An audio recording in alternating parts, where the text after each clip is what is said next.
हरे कृष्ण सर्वांना. आपल्या आजच्या अभ्यासक्रमाचा आपला 15व्या दिवशी आपल्या 15व्या अध्यायासाठी सर्वांचं हार्दिक हार्दिक मी इस्कॉन बेंगलोरच्या वतीने स्वागत करते. सर्वांना हरे कृष्ण. आपण प्रार्थनेने आणि गुरुवंदनेने आपल्या अभ्यासाची सुरुवात करूया. ओम नमो भगवते वासुदेवाय. ओम नमो भगवते वासुदेवाय. ओम नमो भगवते वासुदेवाय. ओम अज्ञानतिमिरान्धस्य ज्ञानाञ्जनशलाकया चक्षुरुन्मिलितं येन तस्मै श्रीगुरुवे नमः. श्रीचैतन्यमनोभीष्टं स्थापितं येन भूतले स्वयं रूप कदा मह्यं ददाति स्वपदान्तिकं. वन्देऽहं श्रीगुरो श्रीयुतपदकमलं श्रीगुरुन् वैष्णवाञ्च श्रीरूपं साग्रजातं सहगण रघुनाथान्वितं तं सजीवं साद्वैतं सावधूतं परिजनसहितं कृष्णचैतन्यदेवं श्रीराधा कृष्णपादान् सहगण ललिता श्रीविशाखान्वितांश्च. हे कृष्ण करुणा सिन्धो दीनबन्धो जगत्पते गोपेश गोपिकान्त राधाकान्त नमस्तुते. तप्त कांचन गौरांगी राधे वृंदावनेश्वरी वृषभानुसुते देवी प्रणमामि हरिप्रिये. वाञ्छाकल्पतरुभ्यश्च कृपा सिन्धुभ्य एव च पतितानां पावनेभ्यो वैष्णवेभ्यो नमो नमः. नमो ॐ विष्णुपदाय कृष्णपृष्ठाय भूतले श्रीमते भक्तिवेदान्त स्वामिन् इति नामिने. नमस्ते सारस्वती देवे गौरवाणी प्रचारिणे निर्विशेष शून्यवादी पाश्चात्य जय श्री कृष्ण चैतन्य प्रभु नित्यानंद श्री अद्वैत गदाधर श्रीवासादि गौर भक्तवृंद. हरे कृष्णा कृष्ण कृष्ण हरे हरे हरे राम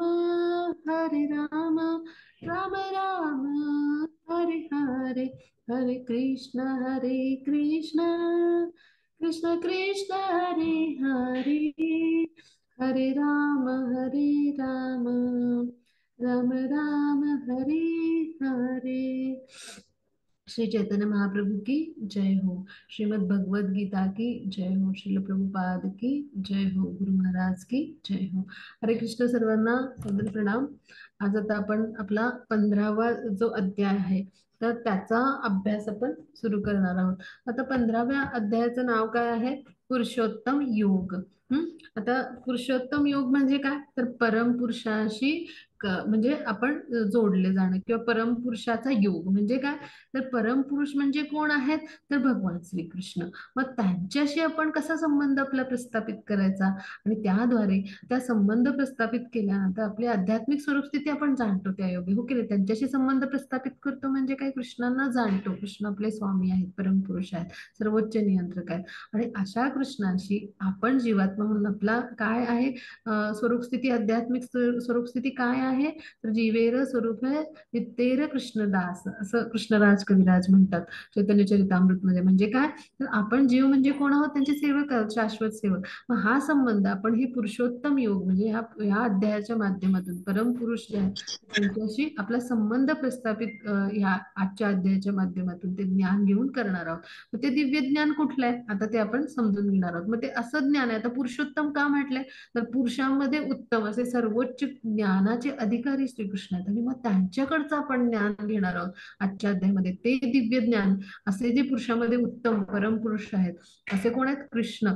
मग त्यांच्याकडचं दिव्य ज्ञान आपण आज संपादन करणार आहोत आणि ते ज्ञान घेऊन त्यांच्याशी संबंध प्रस्थापित करून आपण काय करणार आहोत? जे आपली आध्यात्मिक स्वरूप स्थिती आहे ती जाणून घेऊन आपला संबंध दृढ करणार आहोत. आणि अशा पद्धतीनं मग जेव्हा संबंध दृढ होतो तेव्हा काय होतं? आपण भक्तिमय प्रेममय सेवेमध्ये काय होतो? तर आपण उन्नत होतो किंवा आध्यात्मिक स्तरावर उन्नत होतो आणि म्हणून त्याचं नाव काय? पुरुषोत्तम योग किंवा परमपुरुषाचा योग. आता पुढे जाऊ. हा त्याची पुढची स्लाइड घेऊया. हा. आता आपले जे इस्कॉन बेंगलोरचे जे आहेत अर्चविग्रह म्हणजे अर्च अवतार आपण म्हणू की ज्या अर्च अवताराच्या स्वरूपात भगवान प्रत्यक्ष इथं उपस्थित असतात. मग असे जे आहेत श्री श्री राधा गोविंदजी यांच्या आनंदासाठी आपण हे सगळं करतो की नाही, ज्ञान घेतोय, संपादन करतोय, श्रीकृष्णांच्या संतुष्टीसाठी आनंदासाठी करतोय. मग त्यांच्या चरणी आपण साष्टांग नमन करूया. त्याचबरोबर श्रीकृष्णाच्या आनंदासाठी कार्य करणारे असे आपले कोण आहेत प्रमुख संस्थापक आचार्य शील प्रभुपाद, त्यांच्या वाणीतून आलेली, त्यांनी अनुवादित केलेली भगवद्गीता आपण अभ्यासतो आहोत. त्यांच्या चरणी आपण साष्टांग नमन करूया, त्यांचे आशीर्वाद घेऊया आणि आपण पुढच्या अभ्यासाला सुरुवात करूया. हा, मग त्याची पुढच्या स्लाइड वर जाऊया. आता आपण 14व्या अध्यायात काय पाहिलं की 3 गुणांनी आत्मा कसा बद्ध होतो. मग आता त्या 3 गुणामध्ये तो बद्ध झाल्यानंतर प्रत्येक गुणाची वैशिष्ट्य पाहिली आपण, आणि मग त्यानुसार कर्म कसा व्यक्ती करतो, आणि मग त्या गुणामध्ये वृत्ती आल्यावर त्यांना कुठल्या लोकात स्थान मिळतं, आणि मग या गुणाच्या अतीत कसं जायचं हे सगळं आपण अभ्यासलं, बरोबर. मग आता ह्याच्या पुढे आता आपण 15व्या अध्यायात काय अभ्यासणार आहोत तर ते पाहूया. हा, त्याची पुढची स्लाइड घेऊया. हा, आता या भौतिक जगापासून आपण अलिप्त कसं व्हायचं, म्हणजे हे भौतिक जग तर आहे, ह्या भौतिक संसारामध्ये तर आपण आहोत, आता आलोय जीवात्मा म्हणून आणि बद्ध झालोय. मग आता त्यातनं अलिप्त कसं व्हायचं, आणि म्हणजे जीवात्मा म्हणून अलिप्त कसं व्हायचं. मग कशा पद्धतीनं आपण दृष्टिकोन घ्यायचे, त्याला म्हटले स्थलांतर, म्हणजे ज्ञानाचे चक्षु कसे आपल्याला मिळतात आणि त्याद्वारे आपण कसे दृष्टिकोन घ्यायचे शास्त्रांच्या माध्यमातून, तर त्याला म्हटले पश्यंती ज्ञान चक्षुषा. हरे कृष्ण प्रशांत प्रभूजी, सादर प्रणाम. मग त्यानंतर कृष्ण काय आहेत, आपल्या सर्वांचे कोणात पालन पोषण करतात, देखभाल करतात. मग वेदांत सूत्रांचं सारांश काय आहे, म्हणजे असं जे आपलं वेदांत सूत्र आहे म्हणजे त्याचा सारांश म्हणजेच तो तो जो आहे तर ते त्या म्हणजे तो जो आहे तोच म्हणजे भगवद्गीता च्या स्वरूपात आपण अभ्यासतो आहोत. म्हणजे सगळ्या वेदांचा सारांश हा जो आहे तो वेदांत सूत्रमध्ये मांडलाय व्यासमुनीने. आणि त्या वेदांत सूत्र जे आहे तर त्या सगळ्याचा म्हणजे वेद वेदांत सूत्र ह्या सगळ्याचा सारांश म्हणजे आपली भगवद्गीता आहे, सगळ्याचं सार आहे सगळ्या वेद पुराणांचं. मग अशी भगवद्गीता आहे, आणि म्हणून काय म्हणले सगळ्या वेदांत सूत्रांचा सारांश काय आहे, म्हणून त्या शक्ती शब्द काय, इति गुह्यतमम शास्त्र, काय सांगतं शास्त्रातलं ज्ञान म्हणजे गुह्यतम ज्ञान, तर ते आपण आज समजून घेणार आहोत. तर ते काय आहे ते आता आपण अभ्यासाला सुरुवात करूया. हा, त्याची पुढची. हा, त्याची वाचूया श्लोक. हरे कृष्णा. हरे श्री कृष्ण. भगवान उवाच ऊर्ध्वमूलम् अधशाखम् अश्वत्थं प्राहुरव्ययम् छन्दांसि यस्य पर्णानि यस्तं वेद स वेदवित्. हरे कृष्णा. हरे कृष्ण. वाचू ना मी. हो, माताजी वाचूया. हरे कृष्ण. हरे कृष्ण. श्री भगवान म्हणाले, असा एक शाश्वत वटवृक्ष आहे ज्याचे मूळ वर आहे आणि शाखा खाली आहेत आणि पाने वैदिक मंत्र आहेत. जो या वृक्षाला जाणतो तो वेदांना जाणतो. हरे कृष्ण. हरे कृष्ण. सगळ्यांनी आता इथे चित्रात बघूया, मी व्हिडिओ ऑफ ठेवते, सगळ्यांना ते चित्र कळू येईल म्हणजे. हा, तर आता या चित्रात पहा हा सगळ्यांनी. तर भगवान काय सांगतायत, श्री भगवान वाच, भगवान स्वतः सांगतायत सगळीकडे, सगळ्यांनी लक्ष करूया हा या शब्दाकडे. असं नाही कुठं म्हटलंय की कृष्ण उवाच, काय म्हटलंय, श्री भगवान वाच, म्हणजे भगवान म्हणजे कोण, षडैश्वर्य युक्त असे भगवान आहेत आणि ते सांगतायत, म्हणजे त्याला किती महत्व आहे पहा. म्हणजे त्यांचं शब्द म्हणजे काय आहे, ते परम सत्य आहे, म्हणजे प्रत्येक शब्द. मग ते सांगतायत, काय सांगतायत पहा. तर ते सांगतायत आपल्याला की एक शाश्वत वटवृक्ष आहे आणि त्याचं मूळ आहे वर. आता इथे चित्रात पहा, हा शाश्वत असा वटवृक्ष आहे, पण हा सगळा हा त्याचं मूळ आहे वर. हा, म्हणजे आता असं एखादं वृक्ष आपण पाहिलाय का त्याचं मूळ वर असतं पहा. हा, आता आपण कल्पना करूया, आता पुढे आपल्याला ते समजेल.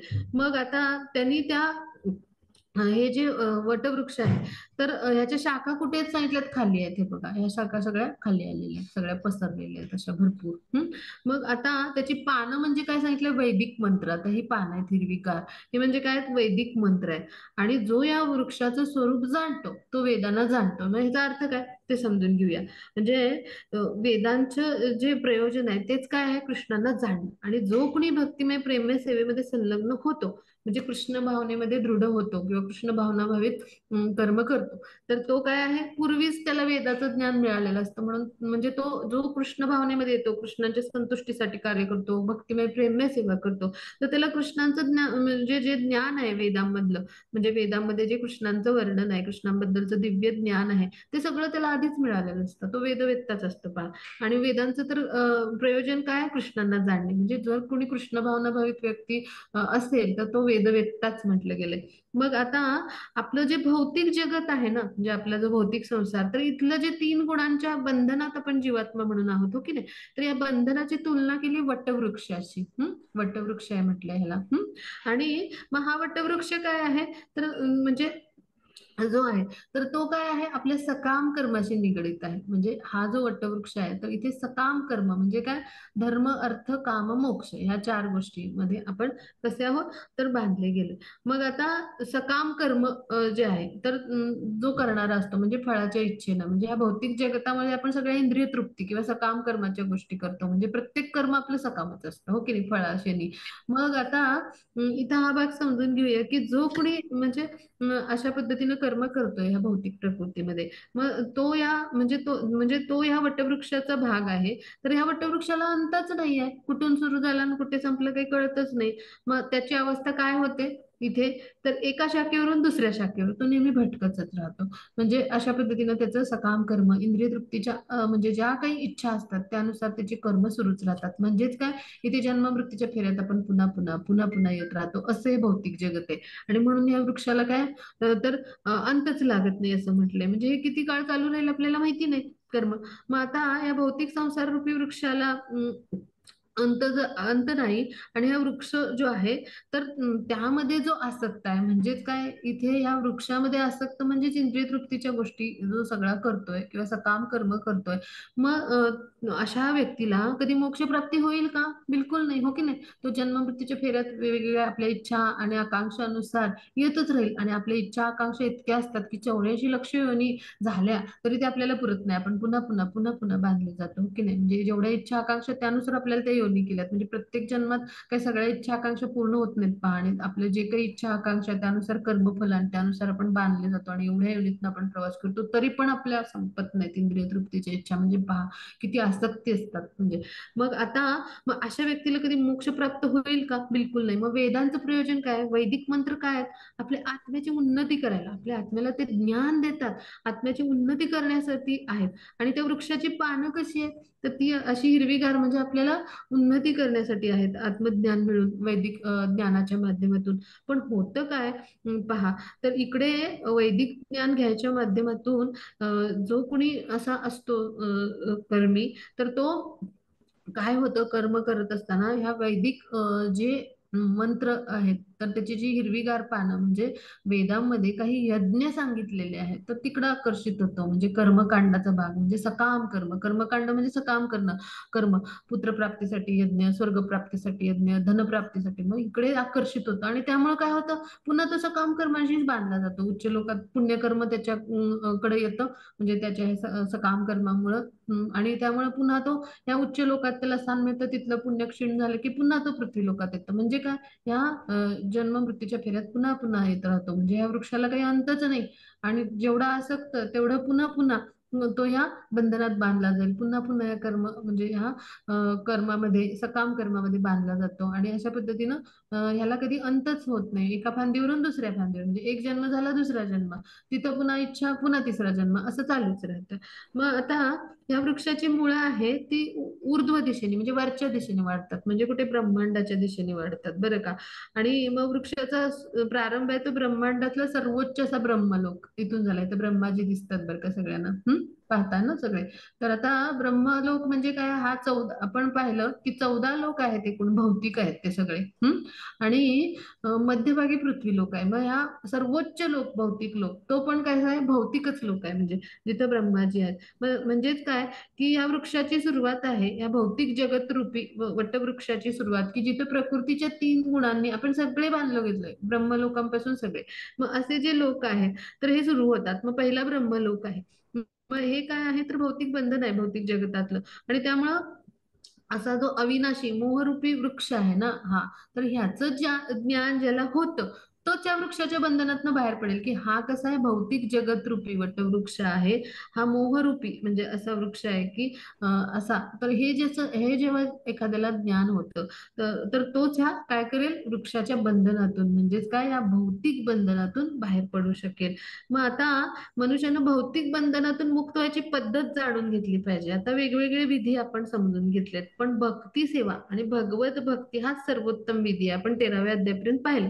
मग भक्ती सेवेचं मूलभूत तत्व काय, आता आपण ते समजून घेऊया. हा, भक्तिमय सेवेमध्ये आपण येतो म्हणजे काय करतो, भौतिक कर्मापासून अनासक्ती. म्हणजे आपण भौतिक कर्म म्हणजे काय, सकाम इच्छेने किंवा आपल्या इच्छा आसक्तीनुसार जे कर्म करतो की नाही, तर त्यापासून आपण अनासक्त होतो. म्हणजेच काय, आपल्या इच्छा त्यागतो इंद्रिय तृप्तीच्या, हो की नाही, म्हणजे आपली इंद्रिय अनासक्त होतात. आणि मग भक्तिमय सेवेचं मूलभूत तत्व म्हणजे काय असतं, म्हणजे याचा अर्थ की भौतिक कर्मापासून अनासक्ती आणि दिव्य अशी भगवत सेवा आहे त्याविषयी आसक्ती. म्हणजेच काय, तर आपण आपली इंद्रियांच्या ज्या इच्छा आहेत, इंद्रियांच्या ज्या आसक्ती आहेत, तर त्यापासून काय होतो, अनासक्त होतो. म्हणजे इंद्रिय आपल्या इच्छा त्यागतात भौतिक, आणि आपली इंद्रिय कशामध्ये येतात, तर भगवान भगवान जे आहेत तर त्यांची सेवा करण्यामध्ये ते रममाण होतात, भगवत सेवेमध्ये येतात. मग हेच भक्तिमय सेवेचं मूलभूत तत्व आहे की आपली जी इंद्रिय आहेत त्यांना भगवत सेवेमध्ये आणायचं. आणि त्यासाठी आपल्याला काय करावं लागेल, तर भगवत भक्तीचा हा सर्वोत्तम विधी जाणून घ्यायला लागेल. मग हा आता ही जी आसक्ती आहे आपली इंद्रियांची, ही भौतिक आसक्ती, हा तर ही भेदण्याचा विधीच आपण आता या अध्यायात जाणणार आहोत बरं का. मग आता इथे समजून घेऊया की हा जो वृक्ष आहे, तर हा जो वृक्ष आहे तर त्याच्या म्हणजे जी वाढ होती तर ती कशी होती, आपण 24 महत्तत्व अभ्यासली तर त्यापासून होते. म्हणजे हे वृक्ष आहे तर ह्या वृक्षाची वाढ म्हणजे वेगवेगळ्या योनी, शरीर, भौतिक प्रकृती, हे सगळं 24 महत्तत्व अभ्यासले त्यामुळे निर्माण होतं. हे सगळं आपण 13व्या अध्यायात अभ्यासलं. मग आता ब्रह्मांड जे आहे त्याच्या सर्वोच्च लोकापासून हे मूळ आहे ते खाली येतं बरं का. हे असं खाली पसरतंय मूळ सगळं, त्याच्या फांद्या वगैरे, वर मूळ असतं. आणि मग आता त्याच्या अनेक शाखा म्हणजे काय, वेगवेगळे ग्रहलोक म्हणजे वेगवेगळे जे आहेत ते ग्रहमालिक. आणि वृक्षाची फळं म्हणजे काय आहे, तर जीवाचा धर्म, अर्थ, काम, मोक्ष ही कर्मफळ आहे त्या वृक्षाची. धर्म, अर्थ, काम, मोक्ष इथं दाखवले पाहिजे इंग्लिशमध्ये. Sense gratification, religious city, economic development आणि पायस ऍक्ट्स. मग धर्म म्हणजे पायस ऍक्ट्स, आपण जे काही करतो वैदिक मंत्र आहे तिकडे आकर्षित होतो व्यक्ती, आणि मग त्यानुसार जे करतो ते पुण्यकर्म होतात आणि त्यानुसार त्याला इथे उच्च दर लोकात स्थान मिळतं. मग आता असा उलटा वृक्ष आपण पाहिलाय का हो कोणी, म्हणजे आता प्रश्न करूया मनाला, तर बिलकुल नाही. मग तो कुठे पाहायला मिळतो, आता आपण एखाद्या तळ्याच्या शेजारी गेलो किंवा आपण एखाद्या नदीच्या शेजारी गेलो तर त्याच्या तीरावर शेजारी एक वृक्ष असेल समजा, तर त्याचं प्रतिबिंब त्या पाण्यात पडलेलं आपण पाहतो की नाही. मग तिथे काय दिसतं, तर वृक्षाच्या फांद्या ज्या असतात त्या खाली आणि मूळवर असल्याचं दिसतं. मग तसंच हा संसार रूपी जो वृक्ष आहे ना, तर तो म्हणजे काय आहे, तर वैकुंठ जगत रूपी म्हणजे जे गोलक वृंदावन आहे, वैकुंठ ज्याला आपण म्हणतो, तर ह्या वैकुंठ जगत रूपी की जे पूर्णतः आध्यात्मिक जगत आहे, तर त्या वृक्षाचं म्हणजे हे जे आध्यात्मिक वृक्ष आहे वैकुंठ जगत रूपी, हा मूळ वृक्ष आहे, ह्याचं तो केवळ एक प्रतिबिंब आहे. आलं लक्षात सर्वांना. मग आता हे जे प्रतिबिंब आहे आध्यात्मिक वृक्षाचं, हे कशामध्ये स्थित आहे, जसं नदीच्या किनारी किंवा सरोवराच्या किनारी ते जे प्रतिबिंब आहे ते पाण्यामध्ये स्थित असतं तिथल्या वृक्षाचं, तसं या भौतिक जगत जे आहे ते म्हणजे एक प्रतिबिंब आहे आध्यात्मिक जगताचं. मग ते प्रतिबिंब आता इथं कशामध्ये स्थित आहे, तिथं जसं पाण्यामध्ये स्थित आपण पाहतो नदी किनारी किंवा सरोवरा किनारी, तसं हे इच्छांमध्ये स्थित आहे आपल्या. आणि हे प्रतिबिंबित भौतिक जे आहे म्हणजे हे सगळं जे काही आपण या वस्तू पाहतो, तर ह्या स्थित होण्याचं कारण म्हणजे आपल्या इच्छा. आणि मग ज्याला म्हणजे किंवा इच्छा किंवा आसक्ती म्हणू आपण, आकांक्षा.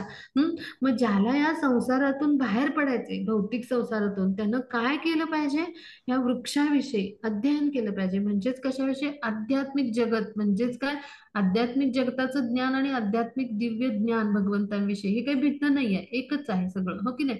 जिथं भगवान आहे तिथं आध्यात्मिक जगत आहे आणि तिथं भगवंतांविषयीचं ज्ञान आहे. म्हणजे भगवान यांच्यापासून हे काही भिन्न नाही आणि हे सगळं एकच आहे. मग असं जे आहे हे अध्ययनाद्वारे, म्हणजे आपण हे आता भगवद्गीता अभ्यासतोय किंवा वेगवेगळ्या लेवल्स करतोय, ह्याद्वारे आपण हे वृक्ष म्हणजे हा भौतिक संसार जो आहे तर हे प्रतिबिंब आहे आणि कोणाचं आहे तर आध्यात्मिक जगताविषयीचं. मग त्याचं पूर्ण ज्ञान जेव्हा घेऊ, म्हणजेच काय तर आपण पूर्णतः आध्यात्मिक ज्ञानामध्ये जेव्हा उन्नत होऊ, अशा आध्यात्मिक जगत रूपी वृक्षाचं ज्ञान म्हणजे काय, आध्यात्मिक ज्ञानामध्ये आपण उन्नत होऊ, तेव्हा त्या वृक्षाशी असलेला आपला संबंधच छेदू. कुठल्या वृक्षाशी तर भौतिक वृक्षाशी असलेला संबंध छेदू, की जे काय आहे प्रतिबिंब आहे केवळ. आता आपण पाहूया, हे प्रतिबिंब असल्यामुळे हे खरोखरच आहे, प्रतिकृती जशीच्या तशीच आहे. मग आता भौतिक जगात जे काही असतं ते सगळं आध्यात्मिक जगत असतं, इथे जे काही दिसतं ते सगळं आध्यात्मिक जगत असतं तसंच्या तसं.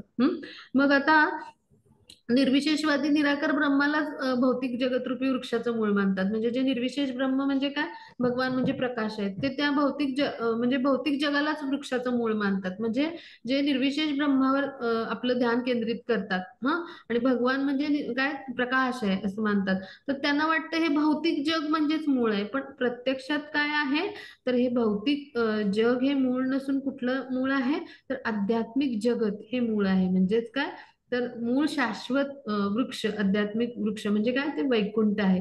मग आता भौतिक जगत कसं आहे तर विकृत प्रतिबिंब आहे या आध्यात्मिक जगाचं, बरं का. आणि मग भगवद्गीतेमध्ये आपण अभ्यासलोय की प्रकृती ही काय आहे, भगवान श्रीकृष्णांची काय आहे, भौतिक शक्ती किंवा बहिरंगा शक्तीचं प्रकटीकरण आहे. मग आता ही भौतिक प्रकृती कशी आहे तर ती अनित्य म्हटलंय. म्हणजे काय की प्रत्येक वेळी जसा पाऊस पडतो आणि पावसाळ्यात पाऊस पडतो आणि तो पुन्हा काय होतो, मेघ नाहीसा होतो, म्हणजे पाऊस देऊन आपल्याला. मग तशी भौतिक प्रकृती ब्रह्माजींचा दिवस आणि रात्र यानुसार प्रकट होते आणि नष्ट होते, म्हणजे अप्रकट होते, असं चक्र चालूच राहतं. म्हणजेच काय तर ती कशी आहे तर व्यक्त भौतिक सृष्टी जी आहे तर ती अनित्य आहे. म्हणजे ती काही काळाकरता प्रकट होते, तिचा विकास होतो, कार्यान्वित होते आणि नष्ट होते. मग तसं हे प्रतिबिंब जे आहे तर हे असत्य आहे. का तर ते कधी दिसतं आणि कधी दिसत नाही, जसं भौतिक प्रकृतीचं होतं, म्हणजे असत्य आहे ते प्रतिबिंब. आणि म्हणून मूळ स्थानापासून, म्हणजे जे स्थान आहे जिथून हे प्रतिबिंब निर्माण झालं, ते स्थान जे आहे ते शाश्वत असणार, हो की नाही. मग ते स्थान कोणतं आहे तर ते म्हणजेच भगवत धाम किंवा आध्यात्मिक जगत. मग आता हे जे मूळ स्थान आहे तर हे शाश्वत आहे आणि म्हणून आपण काय केलं पाहिजे, हे प्राकृत प्रतिबिंब आहे त्या वास्तविक वृक्षाचं, म्हणजेच काय भौतिक संसार रूपी प्राकृत प्रतिबिंब कोणाचं आहे त्या आध्यात्मिक जगताचं, तर ते आपण छेदलं पाहिजे. आता मग हे कसं छेदायचं तर तिथं आपल्या आसक्ती किंवा इच्छाच आपण छेदल्या पाहिजेत, ह्या आसक्तीच्या भावना. मग हे जे कुणी जाणतो तर तो म्हणजे देवता, किंवा असा जो कुणी आसक्ती भेदण्याची पद्धत ज्याला माहितीये तो खऱ्या अर्थाने वेद जाणतो असं भगवान म्हणतात. आणि मग आता वैदिक कर्मकांडांकडे एखादा आकृष्ट होतो आणि त्या म्हणजे ती वृक्षाची हिरवीगार पानं येतात, मग वेगवेगळी यज्ञ आहेत, मग ती करतो, मग त्याला पुण्यकर्म करतो, मग उच्च लोकात त्याला स्थान मिळतं. पण त्याला वेदाचं वास्तविक प्रयोजन माहित नाही, तो आकृष्ट होतो. वेदाचं वास्तविक प्रयोजन काय आहे, भगवान श्रीकृष्णांना जाणणे, कृष्ण प्राप्ती करणे. मग भगवान श्रीकृष्ण जे आहेत तर त्यांनी भगवद्गीतेत सांगितलंय, हे आपल्याला माहिती नाही की ते वेदांचं प्रयोजन. आणि म्हणून काय होतं, ह्या भौतिक संसार रूपी आपण ह्या असत्य असं ते प्रतिबिंब आहे, विकृत प्रतिबिंब आहे, कशाचं आध्यात्मिक जगत आहे त्याचं. मग इथे आल्यामुळं काय होतं तर आपण ह्या वेदांकडे वेदांचे जे वेदामध्ये वेगवेगळे जे यज्ञ सांगितले तिकडं आकृष्ट होतो आणि आपण ते यज्ञ कर्म म्हणजे सकाम कर्म करतो आणि इंद्रिय तृप्तीच झाली ती. पण इथे आपण समजून घेऊया की आपण जर हे प्रतिबिंबित वृक्ष छेदून आध्यात्मिक जगाची म्हणजे जगतरूपी वास्तविक वृक्ष आहे तर त्याची प्राप्ती करणं हे वेदांचं खरं प्रयोजन आहे, की जे भगवान श्रीकृष्ण भगवद्गीतेमध्ये सांगतात. मग आता अजून पुढे जाऊया, आपण आता पुढे समजून घेऊया. हा, आणि म्हणून भगवान काय म्हणतात की जो या वृक्षाला जाणतो, म्हणजे कुठल्या वृक्षाला तर आध्यात्मिक जगतरूपी वृक्षाला जाणतो, तर तो वेदांना जाणतो. कारण वेदांचं प्रयोजन काय आहे तर श्रीकृष्णाला जाणणं. मग आध्यात्मिक जगतरूपी जो वृक्ष आहे त्या वास्तविक वृक्षाला जाणणं हेच वेदांचं प्रयोजन आहे. आणि प्रतिबिंब जे आहे ते काय आहे भौतिक प्रतिबिंब ते भेदणं आणि आध्यात्मिक वृक्षाला जाणणं म्हणजेच आध्यात्मिक जगतरूपी जो वृक्ष आहे त्याची प्राप्ती करणं हे वेदांचं प्रयोजन आहे आणि हेच भगवान सांगतायत आपल्याला या अध्यायामध्ये. आता पुढे जाऊ आपण. हा मग त्याची पुढची स्लाइड घेऊया. हरे कृष्ण. हा माताजी वाचा. 15:2. या वृक्षांच्या त्रिगुणांनी पोषण केलेल्या शाखा खाली आणि वर पसरलेल्या आहेत. याच्या डहाळ्या म्हणजे इंद्रिय विषय आहेत. या वृक्षाची मुळे खालीही पसरलेली आहेत आणि ती मानव समाजाच्या सकाम कर्मांशी बांधली गेली आहेत. हरे कृष्ण. हरे कृष्ण. खूप खूप धन्यवाद माताजी, खूप छान वाचलात. तर आता समजून घेऊया की या वृक्षांच्या त्रिगुणांनी म्हणजे काय, तर या वृक्षाच्या 3 गुणांनी, प्रकृतीचे 3 गुण काल आपण आपल्या अभ्यासले, सत्व रज तम, या 3 गुणांनी काय झाल्यात तर पोषण केलेल्या या शाखा आहेत. म्हणजे ह्या शाखा ज्या आहेत त्या खालीवर असे पसरलेल्या आहेत पहा. मग आता त्या शाखा ज्या आहेत तर त्या 3 गुणांनी त्याचं पोषण होतं आणि त्या डहाळ्या म्हणजे काय आहेत तर इंद्रिय विषय आहेत ह्या सगळ्या. आणि वृक्षाची मुळं खाली पण पसरलीत सगळी. हा इथे चित्र दिसतंय सगळ्यांना वृक्षाचं त्या किंवा त्याची ते रंगीत चित्र दाखवूया. आधीच होतं ते. हरे कृष्ण. हा हा मग आता इथे काय सांगितलंय की या 3 गुणांनी ह्या सगळ्या ज्या शाखा आहेत त्यांचं पोषण झालंय. हा मग याच्या डहाळ्या म्हणजे हे सगळे इंद्रिय विषय आहेत पहा. इथं आता शेवटी सगळे इंद्रियांची म्हणजे चित्र आहेत पहा. इथे दिसतं पहा, आपलं मुख आहे, असे वेगवेगळे इंद्रिय जे विषय आहेत तर ते म्हणजे डहाळ्या आहेत. म्हणजे प्रत्येक ठिकाणी इंद्रिय विषय जिथं दिसतो तिथं आपलं 5 इंद्रियांची ती चित्र आहेत पहा. इथं दिसते पहा मुख, म्हणजे तर आपलं मुख म्हणजे एक इंद्रिय झालं. तर आता वृक्षाची मुळं खाली पण पसरली आहेत. आता ही मुळं आहेत ती वरच नाही तर ती खाली पण आलीत पहा सगळी. आणि मानव समाजाच्या सकाम कर्माशी म्हणजे काय, फलाशेने जे कर्म करतो तर ते म्हणायचं सकाम कर्म, तर त्याच्याशी ती बांधली गेलीत. म्हणजे काय की आता इथं पहा वृक्षाच्या शाखा सगळ्या दिशेने ह्या पसरतात. मग आता खालच्या बाजूला मनुष्य आहेत पहा. म्हणजे आता मनुष्य दिसतोय, मग घोडा दिसतोय, त्यानंतर गायी दिसत आहेत, हरिण दिसत आहेत, इकडे हरिण दिसत आहेत पहा, इकडे वाघ, म्हणजे हे सगळं दिसतंय, घोडा दिसतोय, गायी दिसत आहेत, ही गाय दिसते, मग हे सगळं दिसतंय. तर हे काय आहेत तर आता ह्या विविध योनी आहेत, म्हणजे कुत्री मांजरं सगळं दिसतंय पहा, त्या चित्रात आहे सगळं.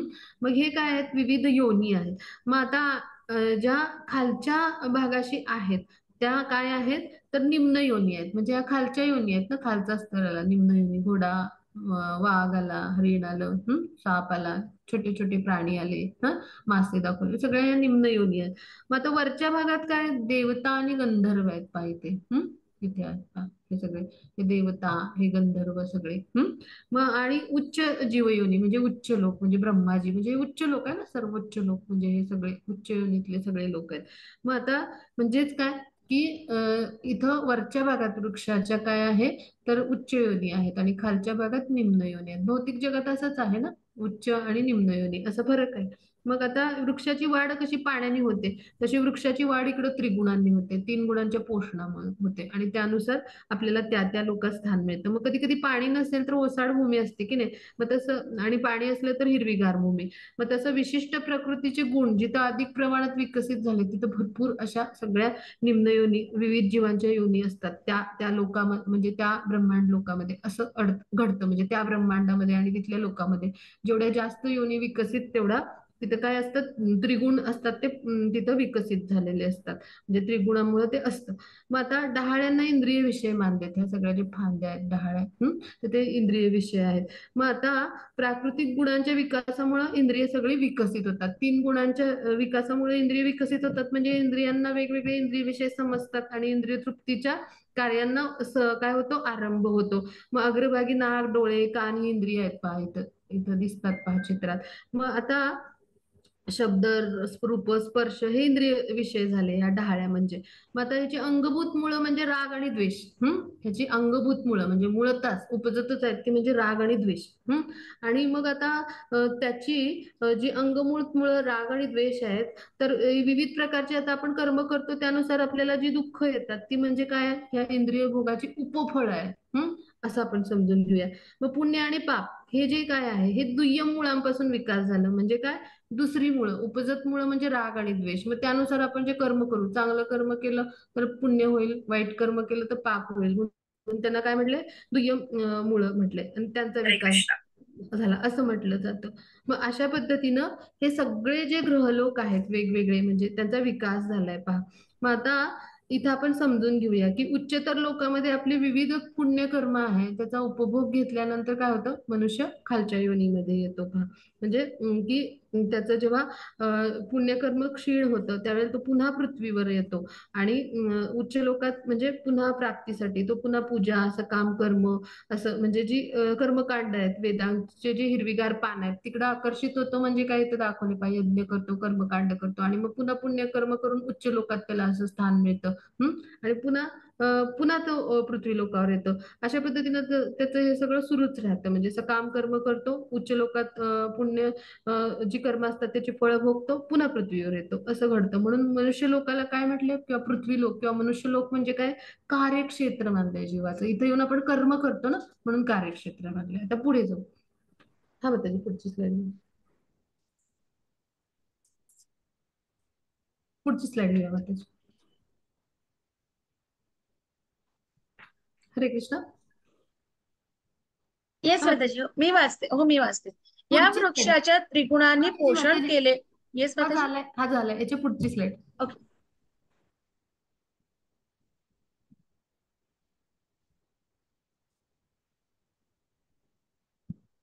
हा ह्याच्या पुढची. हा हरे कृष्ण. हा वाच. 15, 3 आणि 4.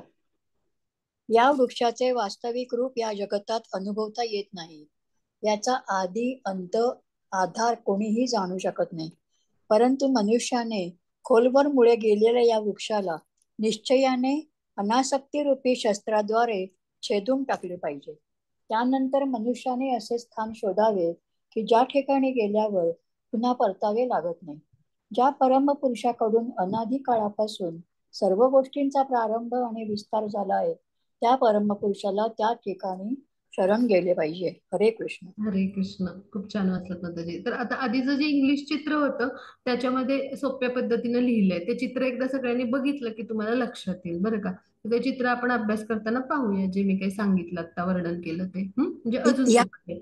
हा मग आता इथे याच्या एक मिनिट, याच्या आधीच जरा एक शॉर्ट दिसू शकेल का? हा माताजी ह्याच्या आधीच ते चित्र आहे, इंग्लिश मध्ये पण सगळ्यांना कळण्यासाठी तिथे आहे सांगितलंय. हा हा, तर ते दिसू शकेल का परत? हा माताजी ती स्लाइड जरा दाखवा सगळ्यांना आधीची. हा हा बस. नाही, हा. हे नाही, हा हे बस. त्याचा स्क्रीनशॉट काढून घेतलं तरी चालेल, सगळ्यांना हा समजेल. मी घेतला हा घेतला. हा इथे इंग्लिश मध्ये लिहिलंय, सगळ्यांना इंग्लिश सोपं जातं ना कळायला हो पहा, आणि हो, असं नाही विश्लेषणात्मक छानच आहे, आहे पण. हा छानच आहे ते, म्हणूनच मी हा हा घेतला सर. हा ठीक आहे. हो, आता पुढे जाऊ आपण. धन्यवाद. हरे कृष्ण. हा हरे कृष्ण. हा पुढची स्लाइड घेऊया. म्हणजे मी जे काही मराठीत सांगितलं ते इंग्लिश मध्ये आहे, ज्यांना इंग्लिश हो मीडियम हो त्यांना सोपं जाईल. ह्याच्या हो आधीची हो. स्लाइड माताजी, पुढे गेलो आपण. ह्याच्या आधीची slide. हा आता हे माताजींनी वाचलंय, हे मी सांगते याचा अर्थ. तर आता समजून घेऊया की हे वृक्षाचं वास्तविक रूप आहे, हे आपल्याला जगतात अनुभवता येत नाही. आता आपण आहोत भौतिक जगतात, मग ह्याचा आधी अंत मध्य म्हणजे असा आधार काही जाणता येईल का, इतक्या त्याच्या मुळ्या पसरलेल्या आहेत. आपण बघतो की नाही वडाचं झाड ते कसं असतं तसं, म्हणजे ते वटवृक्ष आहे तर त्याचं असं सगळं म्हणजे मुळं फांद्या एकमेकात मिक्स होऊन असं जे पसरलंय, म्हणजे वृक्षाची मुळं वर वर आहेत आणि वास्तविक वृक्षाचा विस्तार दुसऱ्या टोकाला आहे. मग त्याचं वास्तविक रूप आहे प्राकृतिक जगतातल्या या वटवृक्षाचं वास्तविक रूप आपल्याला जाणताच येणार नाही. आणि वृक्षाच्या भौतिक विस्तारामध्ये बद्ध झाल्यामुळं मनुष्य जो आहे तो वेगवेगळ्या इच्छांनी इतका बांधला गेलाय, म्हणजे आपण पाहिलं आता ते इंद्रिय विषय म्हणजे वृक्षाच्या डहाळ्या आहेत, मग इतका त्याच्या आणि ते इच्छामध्ये स्थित आहे प्रतिबिंब, त्यामुळं त्याचा विस्तार कुठं झालाय आणि तो प्रारंभ कुठे आहे तर हेच आपल्याला काही कळू शकत नाही. म्हणजे मानवी इच्छा ज्या आहेत आणि आसक्तीनुसार म्हणजे ते त्यामध्ये ते स्थित आहे प्रतिबिंब, त्यामुळे ते कुठून सुरू झालंय आणि कुठं संपलंय हेच कळत नाही आपल्याला. भौतिक जगतात आपलं असंच असतं की नाही, इंद्रिय तृप्तीच्या ज्या इच्छा आहेत तर त्या संपतच होतच नाहीत आपल्या, म्हणजे असं होतं.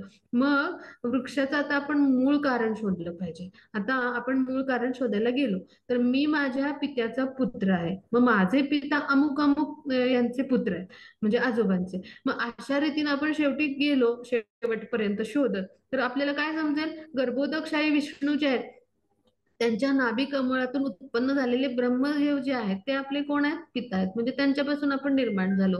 आणि मग शेवटी अशा रीतीनं आपण जर शोध घेतला तर आपली निर्मिती मग कुणापासून झाली, ब्रह्मदेवांना कुणी निर्माण केलं, पुरुषोत्तम भगवान, त्यांच्यापर्यंत येऊन पोहोचलो, हो की नाही आपण, म्हणजे आपलं शोधकार्य संपलं. मग भगवान श्रीकृष्ण जे आहेत तर यांचं स्वरूप जाणणारे जे पुरुष आहेत तर त्यांचा संग आपण जर केला तर या वृक्षाचं मूळ म्हणजे कोण आहेत, भगवान पुरुषोत्तम, मग यांना आपण जाणू शकू, हो की नाही. मग आता यांना जाणणारे कोण असतात, प्रमाणित आध्यात्मिक गुरु किंवा असे शुद्ध पुरुष, मुक्त पुरुष असे जे असतात प्रमाणित आध्यात्मिक गुरु.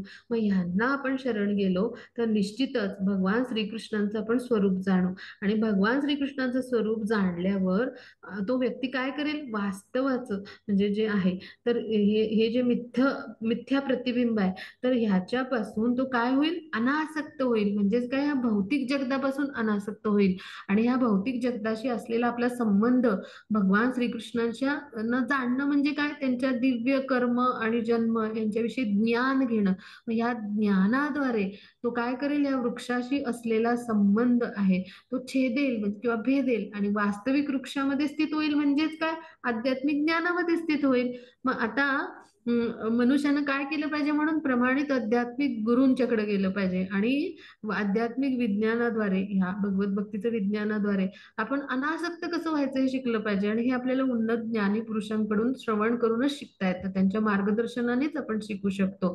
आणि म्हणून आपण सर्वप्रथम काय करायला पाहिजे, श्रीकृष्णांना शरण गेलं पाहिजे. आणि त्याद्वारे आपण मिथ्या प्रतिबिंबित जे वृक्ष आहे तर त्याच्यावर आपल्याला कधीही परतायला लागणार नाही. आपण असा जो आध्यात्मिक जगत म्हणजेच काय आहे, वास्तविक वृक्ष आहे त्याची प्राप्ती करू. म्हणजे श्रीकृष्ण याचा आधी मूळ आहे, श्रीकृष्णांपासूनच सगळ्याचा उद्गम झाला.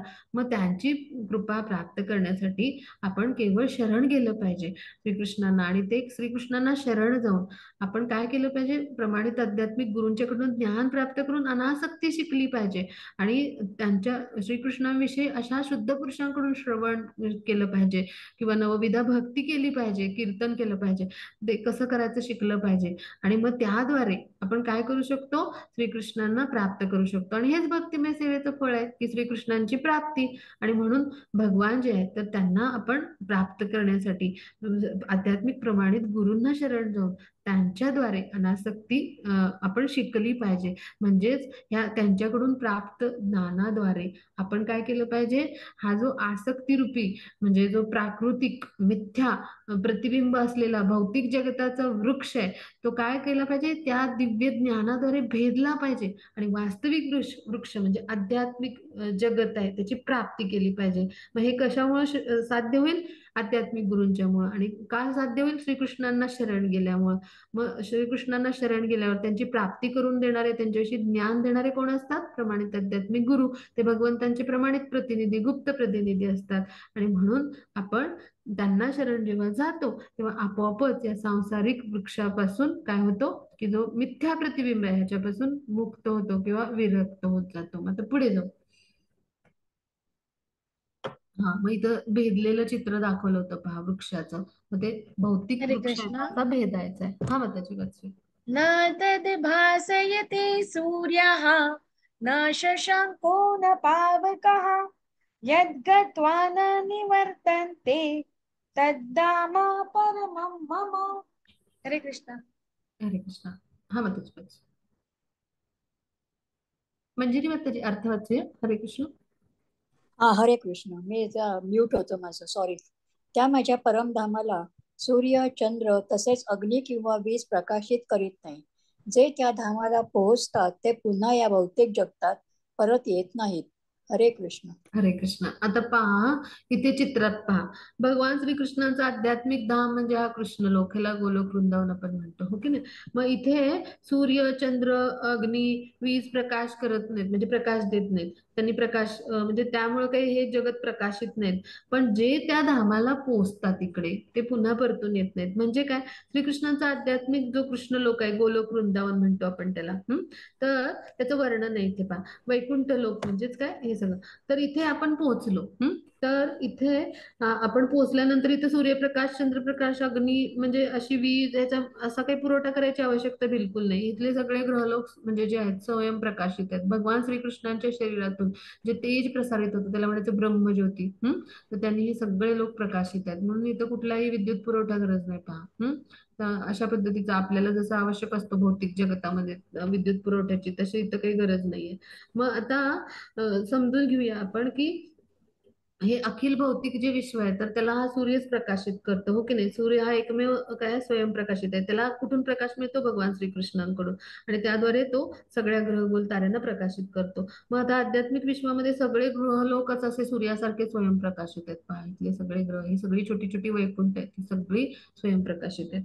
मग आता हे जे तेज आहे ते कुठून प्रसारित होतं, या गोलोक वृंदावन मधून. हा मूळ वैकुंठ इथून प्रकाशित होत असतं पहा, हे सगळं तेज. आणि ह्या जळजळीत तेजाचा भाग काही महत्त्वाने व्यापलेला असतो. आपण ते जे पाहिलं गोलोक वृंदावनच्या चार्टात, तिथं असं ढगरूपी क्लाउड म्हणजे किंवा क्लाउड्स पाहिले, तर ते म्हणजे काय महत्त्व. मग तो भौतिक जगताने ते व्यापलेलं असतं.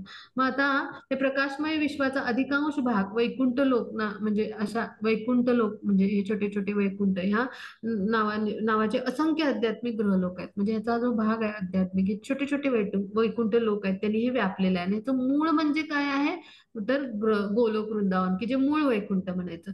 मग आता जोपर्यंत जीव या अंधकारमय भौतिक जगतात, म्हणजे भौतिक प्रकृती म्हणजे काय, अंधकारमय, त्याला बाहेरून प्रकाश द्यावा लागतो ना कुणीतरी, सूर्याने द्यावा लागतो भौतिक प्रकृतीला, म्हणून त्याला अंधकारमय म्हटले. सूर्य जोपर्यंत प्रकाश देणार नाही तोपर्यंत भौतिक सृष्टी कार्यान्वित होण्यासाठी म्हणजे सगळ्या गोष्टी घडणार नाहीत, म्हणजे अन्न निर्माण करणं किंवा या गोष्टी. मग आता हे सुद्धा कृष्ण कृपेमुळे घडतं. मग बद्ध अवस्थेत आपलं तसं असतं. आपण जीव म्हणजे जसं सूर्याने या भौतिक प्रकृतीला प्रकाश दिल्यावर मिळेल तोपर्यंत अंधकार, तसं बद्ध जीवनामध्ये म्हणजे ते आपलं अंधकारमय जीवन आहे. का तर 3 गुणांच्या प्रभावाखाली आहोत. आणि हे भौतिक जगतरूपी आपलं कसं आहे, हे विकृत प्रतिबिंब आहे त्या आध्यात्मिक वृक्षाचं. म्हणजे आध्यात्मिक जगतरूपी हा जो मूळ वृक्ष आहे त्याचं विकृत उलट प्रतिबिंब म्हणजे काय आहे, भौतिक जग आहे. मग आपण जेव्हा आध्यात्मिक जगामध्ये येतो, म्हणजे ह्या विकृत प्रतिबिंबाला भेदून, तेव्हाच आपण मुक्त होतो. नाहीतर आपल्याला ह्या भौतिक जगतातनं ह्या आध्यात्मिक जगतात येण्याची शक्यताच राहत नाही. म्हणजे काय, बद्धावस्थेमध्ये काय करतो जीव, स्वतःला आपल्याला स्वामी समजतो, भ्रमातच राहतो आणि प्रकृतीच्या 3 गुणांनी बांधला जातो. म्हणजे त्या विकृत प्रतिबिंबाचा तो भाग बनतो. त्याला छेदायचं म्हणजे काय, प्रकृतीच्या 3 गुणातून मुक्त व्हायचं, म्हणजेच आध्यात्मिक गुरूंच्या शरणाखाली जायचं आणि ज्ञानामध्ये उन्नत व्हायचं, 3 गुणातून मुक्त व्हायचं. तेव्हा आपण ह्या मूळ वृक्ष जो आहे तर ह्याचा भाग बनतो. म्हणजेच काय, आपल्याला भगवत धामाची प्राप्ती होते, की जिथून परतून पुन्हा आपण ह्या भौतिक संसार रूपी मिथ्या प्रतिबिंब ज्याला म्हटले त्या आध्यात्मिक जगताचा, अशा संसारामध्ये म्हणजे अशा वृक्षाच्या छायेखाली आपण येत नाही. आणि त्याद्वारे आपण काय बनतो, या गोलोक वृंदावनचा भाग बनतो, भगवंताचा पार्षद बनतो. आणि तिथंच आपण राहून काय करतो, भगवंतांची भक्तिमय प्रेममय सेवा करतो. म्हणून आपण काय केलं पाहिजे, तर आपण कृष्ण भावनामयित भक्तांशी संग केला पाहिजे, त्यांचा सत्संग केला पाहिजे. कृष्ण भावनेला समर्पित झालेल्या वेगवेगळे जे संघ असतात त्यांचा शोध घ्यायचा आणि भक्तिमय प्रेममय सेवा कशी करायची त्याचं प्रशिक्षण घ्यायचं. म्हणजे आता आपण सगळे कृष्ण भावनेमध्ये येतो, म्हणजे काय होतं, आपण प्रशिक्षित होतोय ना, शिक्षण घेतोय. म्हणजे काय, तर अशा पद्धतीने जेव्हा आपण शिक्षण घेऊ, कृष्ण भावनेचं प्रशिक्षण घेऊ, तेव्हा आपल्याला या भौतिक जगताविषयीची जी आसक्ती आहे ती भेदता येईल पहा. आणि त्याद्वारे आपण भगवत धामाची प्राप्ती करू, म्हणजेच मूळ शाश्वत जो वृक्ष आहे तर त्याची आपण प्राप्ती करू पहा. म्हणजे भक्तियोगच हाच आपल्याला मूळ शाश्वत जो वृक्ष आहे तिथे घेऊन जाण्याचा एकमेव मार्ग आहे. या मिथ्या प्रतिबिंबापासून मुक्त करण्याचा एकमेव मार्ग कोणता, तर भक्तियोग. मग आपण त्याचं आचरण करणं आवश्यक आहे. त्या योगेच आपल्याला भगवत धामाची प्राप्ती होईल. कारण भगवत धाम आहे तर हा कशामुळे आहे कार्यान्वित, तर भगवान श्रीकृष्णांची अंतरंग शक्ती. त्यामुळे पहा, तर तिथे तो स्वप्रकाशित आहे, अंतरंग शक्तीमुळे प्रकाशित आहे. आणि त्याची प्राप्ती आपल्याला केवळ आणि केवळ भगवंतांना शरण जाऊनच करता येईल पहा. अन्यथा आपल्याला इतर कुठलाही मार्ग नाही. मग आता पुढे जाऊ आपण. हा, चित्रात दाखवलं होतं पहा, तो जो आहे साधक किंवा वैष्णव म्हणून तो काय त्याच्या हातात माळ दाखवली, म्हणजे भक्तिमय प्रेममय सेवा करून तो भगवत धामाला पोहोचतो, असं चित्रात पलीकडे होतं पहा. सगळ्यांनी पाहिलं का चित्र? हरे कृष्ण. हो पाहिले. हा हा, मग त्याच्या श्लोक वाचूया. हरे कृष्ण. ममैवांशो जीवलोके जीवभूत सनातनः मनःषष्ठानीन्द्रियाणि प्रकृतिस्थानि कर्षति. हरे कृष्ण. हरे कृष्ण. बद्ध जगातील जीव हे माझे सनातन अंश आहेत. बद्ध जीवनामुळे ते मनासहित 6 इंद्रियांशी कठीण संघर्ष करत आहेत. हरे कृष्ण. हरे कृष्ण. आता बद्ध जगातील हे जीव माझे सनातन अंश आहेत. आता मी सांगितलं होतं ना की भगवान स्वतः सांगतात की आपण कोण आहोत? त्यांचे सनातन अंश आहोत. ममेवांशो जीवलोके, माझे अंश आहेत हे जीवात्मा म्हणजे जीवलोक म्हणजे जीवलोक म्हणजे बद्ध जगतातले हे सगळे जीवात्मे. हा, जीवभूतच सनातना म्हणजे कोण? जीवभूत म्हणजे बद्ध जीव. सनातन म्हणजे काय? शाश्वत असे अंश, सनातन असे अंश कोण आहेत? तर हे सगळे बद्ध जीवात्मे आहेत. आणि ते काय करतात? 6 इंद्रिय जे आहेत मनासहित, त्या 6 इंद्रियांच्या मुळे जी काही म्हणजे परिस्थिती उद्भवते भौतिक प्रकृतीमध्ये, तर तिथे संघर्ष करतायत. म्हणजे भगवान जाणतात आपलं हे दुःखालय शाश्वतम आहे. हे पृथ्वीलोक म्हणजे काय आहे? तर आपलं बद्ध जीवन आहे भौतिक प्रकृतीमध्ये. आणि इथे आपण काय करतोय? आपल्या मनासहित 6 इंद्रियांचा संघर्ष करतोय, म्हणजे सगळ्या सुखदुःखांना सामोरं जातोय पहा. मग सनातन अंश असं भगवान श्रीकृष्णांनी म्हटलंय. म्हणजे भगवान श्रीकृष्ण जे आहेत तर त्यांचे आपण सनातन अंश म्हणजे काय? तर आपण जीवात्मा म्हणून कसे आहोत? तर त्यांचे एक आध्यात्मिक चित्कण किंवा स्फुल्लिंग आहोत. म्हणजे आत्म्याला मृत्यू किंवा जन्म असा कुठलेही म्हणजे परिमाण नाहीये, किंवा कुठलंही म्हणजे असा आपण नियम त्याला लागू करता येणार नाही. म्हणजे त्या आत्म्याला जन्मही नाही, मृत्यूही नाही. तसेच भगवान आहेत. कसे आहेत? तर ते अविनाशी आहेत. मग तसाच आत्मा अविनाशी आहे आपला. आणि आपलं शरीर हे भौतिक आहे, आणि हे शरीर भौतिक आणि आपला आत्मा अविनाशी, यांचा संयोग होऊन काय बनतो? आपण जीवात्मा बनतो. म्हणजेच काय की अशा पद्धतीने आपण बद्ध बनतो इथं येऊन भौतिक प्रकृतीमध्ये. मग भगवान काय म्हणतात? माझे असे सनातन अंश आहेत. ममेवांश जीवलोके म्हणजे कोण? तर हे जीवात्मा आहेत. कसं? अग्नीची जी आहे तर त्याची एक ठिणगी म्हणजे काय असतं? तर त्याच्यामध्ये पण उष्णता आणि ताप गुण असतात. म्हणजे आपण गुणांनी समान आहोत भगवान श्रीकृष्णांनी. भगवान श्रीकृष्णांचे सनातन असे अंश आहोत पहा आपण.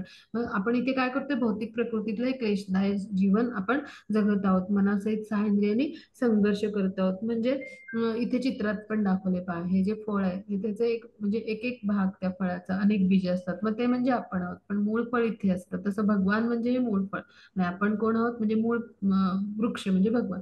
आपण कोण आहोत? त्यांचे विभिन्न अंश आहोत. म्हणजे काय? भगवान श्रीकृष्णाचा दुय्यम विस्तार, त्याला म्हणायचं विभिन्न अंश. मग ते म्हणजे जीवात्मे. आणि भगवान श्रीकृष्णांचा प्रथम विस्तार म्हणजे कोण? तर सगळे देवता जे आहेत तर त्यांना म्हणायचं म्हणजे जे आहेत म्हणजे भगवान श्रीकृष्णांचे जे देवतारूपी अवतार, म्हणजे थोडक्यात भगवान राम, नरसिंहदेव, विष्णुमूर्ती, वैकुंठल्या सगळ्या अधिष्ठात्री म्हणजे ज्या मूर्ती किंवा देवता आहेत किंवा अर्चावतार, मग हे म्हणजे स्वांश विस्तार भगवान श्रीकृष्णांचे, त्यांना विष्णू तत्व म्हणले. आणि आपण सगळे जे आहोत ते कोण आहोत? दुय्यम विस्तार म्हणजे काय? विभिन्न अंश आहोत. मग विभिन्न अंश जीव हे सनातन सेवक आहेत भगवान श्रीकृष्णांचे. आणि भगवान श्रीकृष्णांचे स्वांश जे आहेत म्हणजे प्रधान रूप त्यांची नित्य असतात. म्हणजे ती वैकुंठामध्ये पण नित्य असतात, आणि पृथ्वीवर अवतार घेऊन येतात तेव्हा पण ती नित्य असतात. मग आता कसं आहे की जीवांना आपल्याला स्वतंत्र अस्तित्व दिलंय, हो की नाही? आपल्याला एक शरीर आहे आणि आपलं स्वतंत्र अस्तित्व आहे. मग आपण त्याचा दुरुपयोग केला तर आपण बद्ध झालो. आपल्याला जे आंशिक स्वातंत्र्य दिलंय भगवान श्रीकृष्णाने, आणि त्याचा सदुपयोग म्हणजे काय?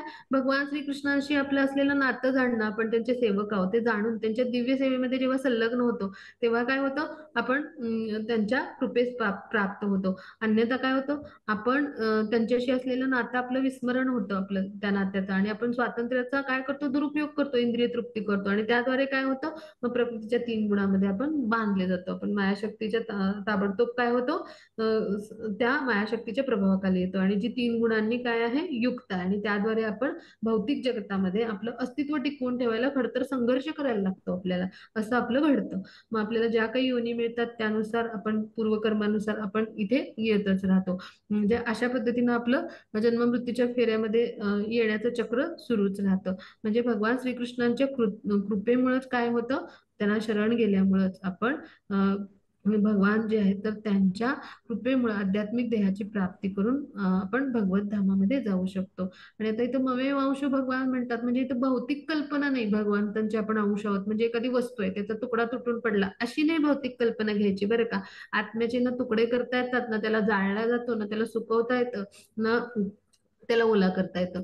मग हे भौतिकदृष्ट्या या अंशाला काहीही करता येत नाही आपल्याला किंवा पदार्थ जोडून तुकडे करतात तसा नाही इथे अर्थ घ्यायचा. ही भौतिक संकल्पना इथे लागू नाही होत.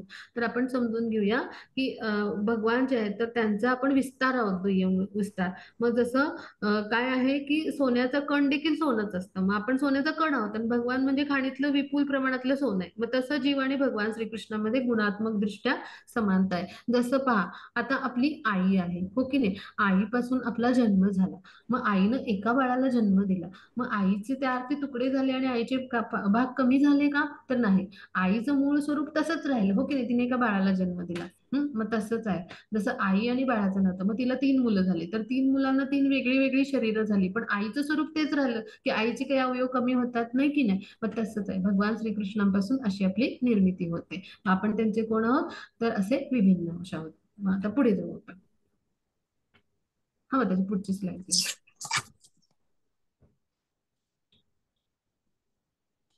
हा मग त्याची वाटते येस माताजी, हरे कृष्णा. हा शरीरं यत् अवाप्नोति यच्चाप्युत्क्राम् अतीश्वरः गृहीत्वैतानि संयाति वायुर्गन्धान् इवाशयात्. हरे कृष्णा. हरे कृष्ण. ज्याप्रमाणे वायू आपल्या बरोबर गंध घेऊन जातो त्याचप्रमाणे भौतिक जगतातील जीव आपल्या बरोबर जीवनातील विविध संकल्पना एका देहातून दुसऱ्या देहात घेऊन जातो. अशा रीतीने तो एक प्रकारचा देह धारण करतो आणि पुन्हा दुसरे शरीर धारण करण्याकरता पहिल्या देहाचा त्याग करतो. हरे कृष्ण. हरे कृष्ण. मग आता आपण समजून घेऊया. आता वारा म्हणजे वायू जो काय करतो आपल्या बरोबर गंध घेऊन जातो हो की नाही. म्हणजे वाऱ्याबरोबर सुगंध पण व्हायला जातो आणि दुर्गंध पण हो की नाही. म्हणजे कुठलाही चांगला असू दे गंध किंवा वाईट गंध असू दे तो घेऊन जातो. वाऱ्याचं काम वाहून नेणं वहन करणं. मग तसं आपल्या भौतिक जगतातले म्हणजे जे काही जीव आहेत म्हणजे तर ते मृत्यूच्या वेळी काय होतं एक म्हणजे आत्मा काय करतो एक शरीर टाकून दुसऱ्या शरीरात जातो. दुसरा देह त्याच्या दुरुपयोगी झाला पहिला देह म्हणजे तसं जुनी वस्त्र आपण टाकतो आणि नवीन घेतो तसं आत्मा काय करतो हे शरीर नवीन घेतो धारण करतो. मग तो जीवात्मा जो आहे तर तो काय करतो आपल्या म्हणजे एक शरीर टाकून दुसऱ्या शरीरात जेव्हा जातो आत्मा त्यावेळेला तो जीवात्मा काय करतो तर विविध संकल्पना आपल्या एका देहातून दुसऱ्या देहात घेऊन जातो. म्हणजेच काय तर जसं एखाद्या लॅपटॉप सॉरी क्षमा असेल एखाद्या मोबाईलचं जसं सिम कार्ड आहे किंवा मेमरी कार्ड आपण म्हणून हो की नाही किंवा मायक्रोचिप असते एखाद्या म्हणजे एखाद्या अशा डिव्हाइसची तर ती जशी आपण म्हणजे ती जशी आपण कार्यान्वित करतो तर तसं काय होतं आपला जो सूक्ष्म देह आहे ना मन बुद्धी अहंकार की मनामध्ये सगळ्या संकल्पना असतात आणि बुद्धीमध्ये सगळं काय असतं ज्ञान असतं. तर हे सगळं एका म्हणजे शरीरातून म्हणजे दुसऱ्या शरीरात जसा वारा गंध घेऊन जातं तसं नेलं जातं. मग वारा चांगला पण गंध नेतो आणि वाईट पण गंध नेतो. मग आपल्या मनामध्ये हे सगळे चांगले संस्कार पण असतील वाईट म्हणजे कुसंस्कार पण असतील अनेक जन्म जे काही आहे ते सगळं वाहून नेलं जातं पहा सूक्ष्म देहाचं म्हणजे सर्टल बॉडी जिला म्हणायचं.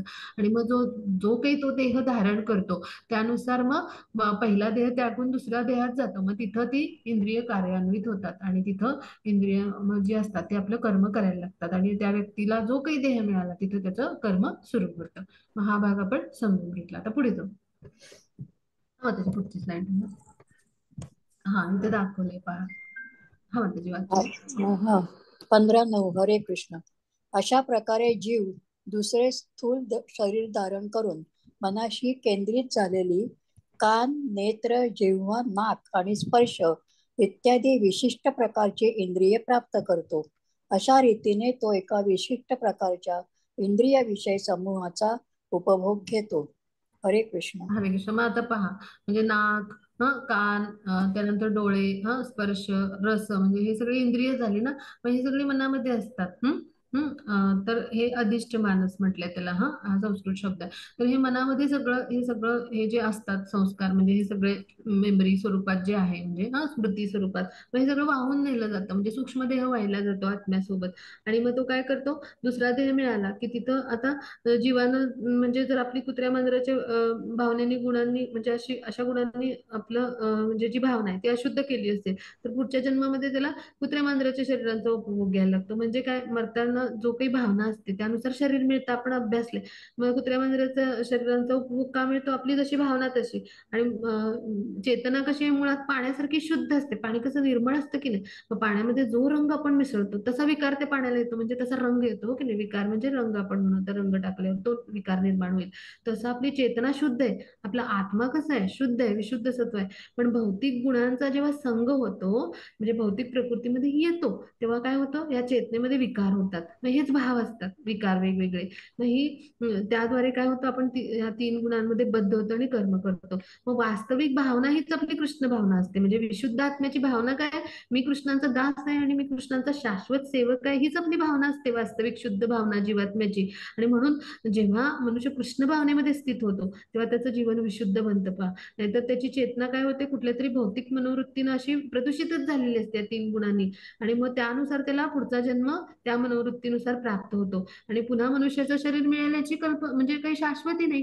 मग कुत्रा, मांजर, डुक्कर, देवता, 84 लक्ष योनीमधून आपला प्रवास घडेल आणि एक कुठली तरी योनी प्राप्त होईल. म्हणून आपण काय करायला पाहिजे, मिळालाय हा जो मनुष्य जन्म, तर ह्या जन्मामध्ये आपली जी दूषित चेतना आहे, ह्या आपण जेव्हा जीवात्मा म्हणून विशुद्ध म्हणजे सत्व होतो, किंवा विशुद्ध चेतना होतो, शुद्ध चेतना होतो, मनुष्य देह मिळण्यापूर्वी, या भौतिक प्रकृतीमध्ये मनुष्य देह मिळून येण्यापूर्वी.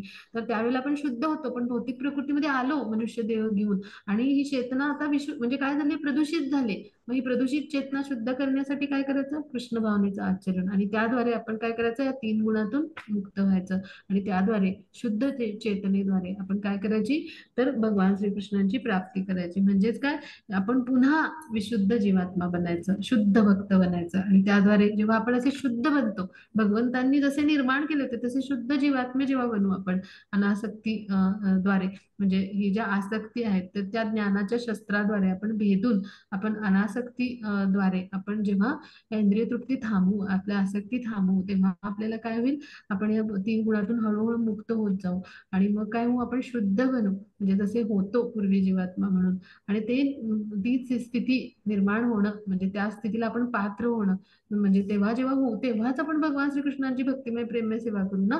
मग ती स्थिती प्राप्त करणं म्हणजेच काय, तर आपण हे ज्ञान प्राप्त करणं आध्यात्मिक. आणि ती स्थिती कशी मिळवायची, अनासक्ती कशी मिळवायची हे शिकणं. त्यासाठी कोण लागतील, प्रमाणित आध्यात्मिक गुरु लागतील, त्यांना शरण जायचं आणि हे ज्ञान प्राप्त करायचं. हे आसक्ती रूपी जो भौतिक संसार रूपी, आणि तो त्याच्या इच्छांमध्ये प्रतिबिंबित असलेलं हे जे विकृत प्रतिबिंब आहे, आसक्ती रूपी इच्छामध्ये स्थित असलेलं, आसक्तीमध्ये, ते भेदायचं आपण या ज्ञानाच्या शस्त्राने. आणि आपण काय करायचं, आध्यात्मिक जगताची, म्हणजे आध्यात्मिक देहाची प्राप्ती करायची. म्हणजे काय, शुद्ध बनायचं अशा पद्धतीनं. आणि त्याद्वारे आपण भगवत धामाची प्राप्ती करून भगवंतांची सेवा करायची. तरच प्राप्त होऊ ना, पात्र होऊ ना. जेव्हा आपण भगवंतांची गुणांनी समान आहोत, तेव्हा आपण भगवंतांसारखे विशुद्ध सत्व पुन्हा जेव्हा बनवू, तेव्हा आपण त्यांची सेवा करायला पात्र होऊ. काल आपण अभ्यासलं, जसा राजाचा सेक्रेटरी राजाची सेवा करायला पात्र कधी असतो, त्याच्यामध्ये त्या पात्रता असतील तर अंगी. मग ती पात्रता मिळवणं म्हणजे कृष्ण भावनेमध्ये प्रशिक्षित होणं, की जे आपण आता अभ्यास करू. आता पुढे जाऊ. हा माताजी, पुढची स्लाइड. उत्क्रामन्तं स्थितं वापि भुञ्जानं वा गुणान्वितं विमूढानानुपश्यन्ति पश्यन्ति ज्ञानचक्षुषः. हरे कृष्ण. हरे कृष्ण. जीव आपल्या देहाचा त्याग कसा करतो, तसेच प्राकृतिक गुणांच्या प्रभावामुळे तो कोणत्या प्रकारच्या देहाचा उपभोग घेतो, हे मूर्ख लोक जाणू शकत नाहीत. परंतु ज्याला ज्ञानचक्षु आहेत, तो हे सर्व पाहू शकतो. हरे कृष्ण. हरे कृष्ण. आता जीव म्हणजे काय, तर आपण जेव्हा बद्ध होतो तर आपल्याला देह मिळतो ह्या जीवाला, हो की नाही, मग जीवात्मा.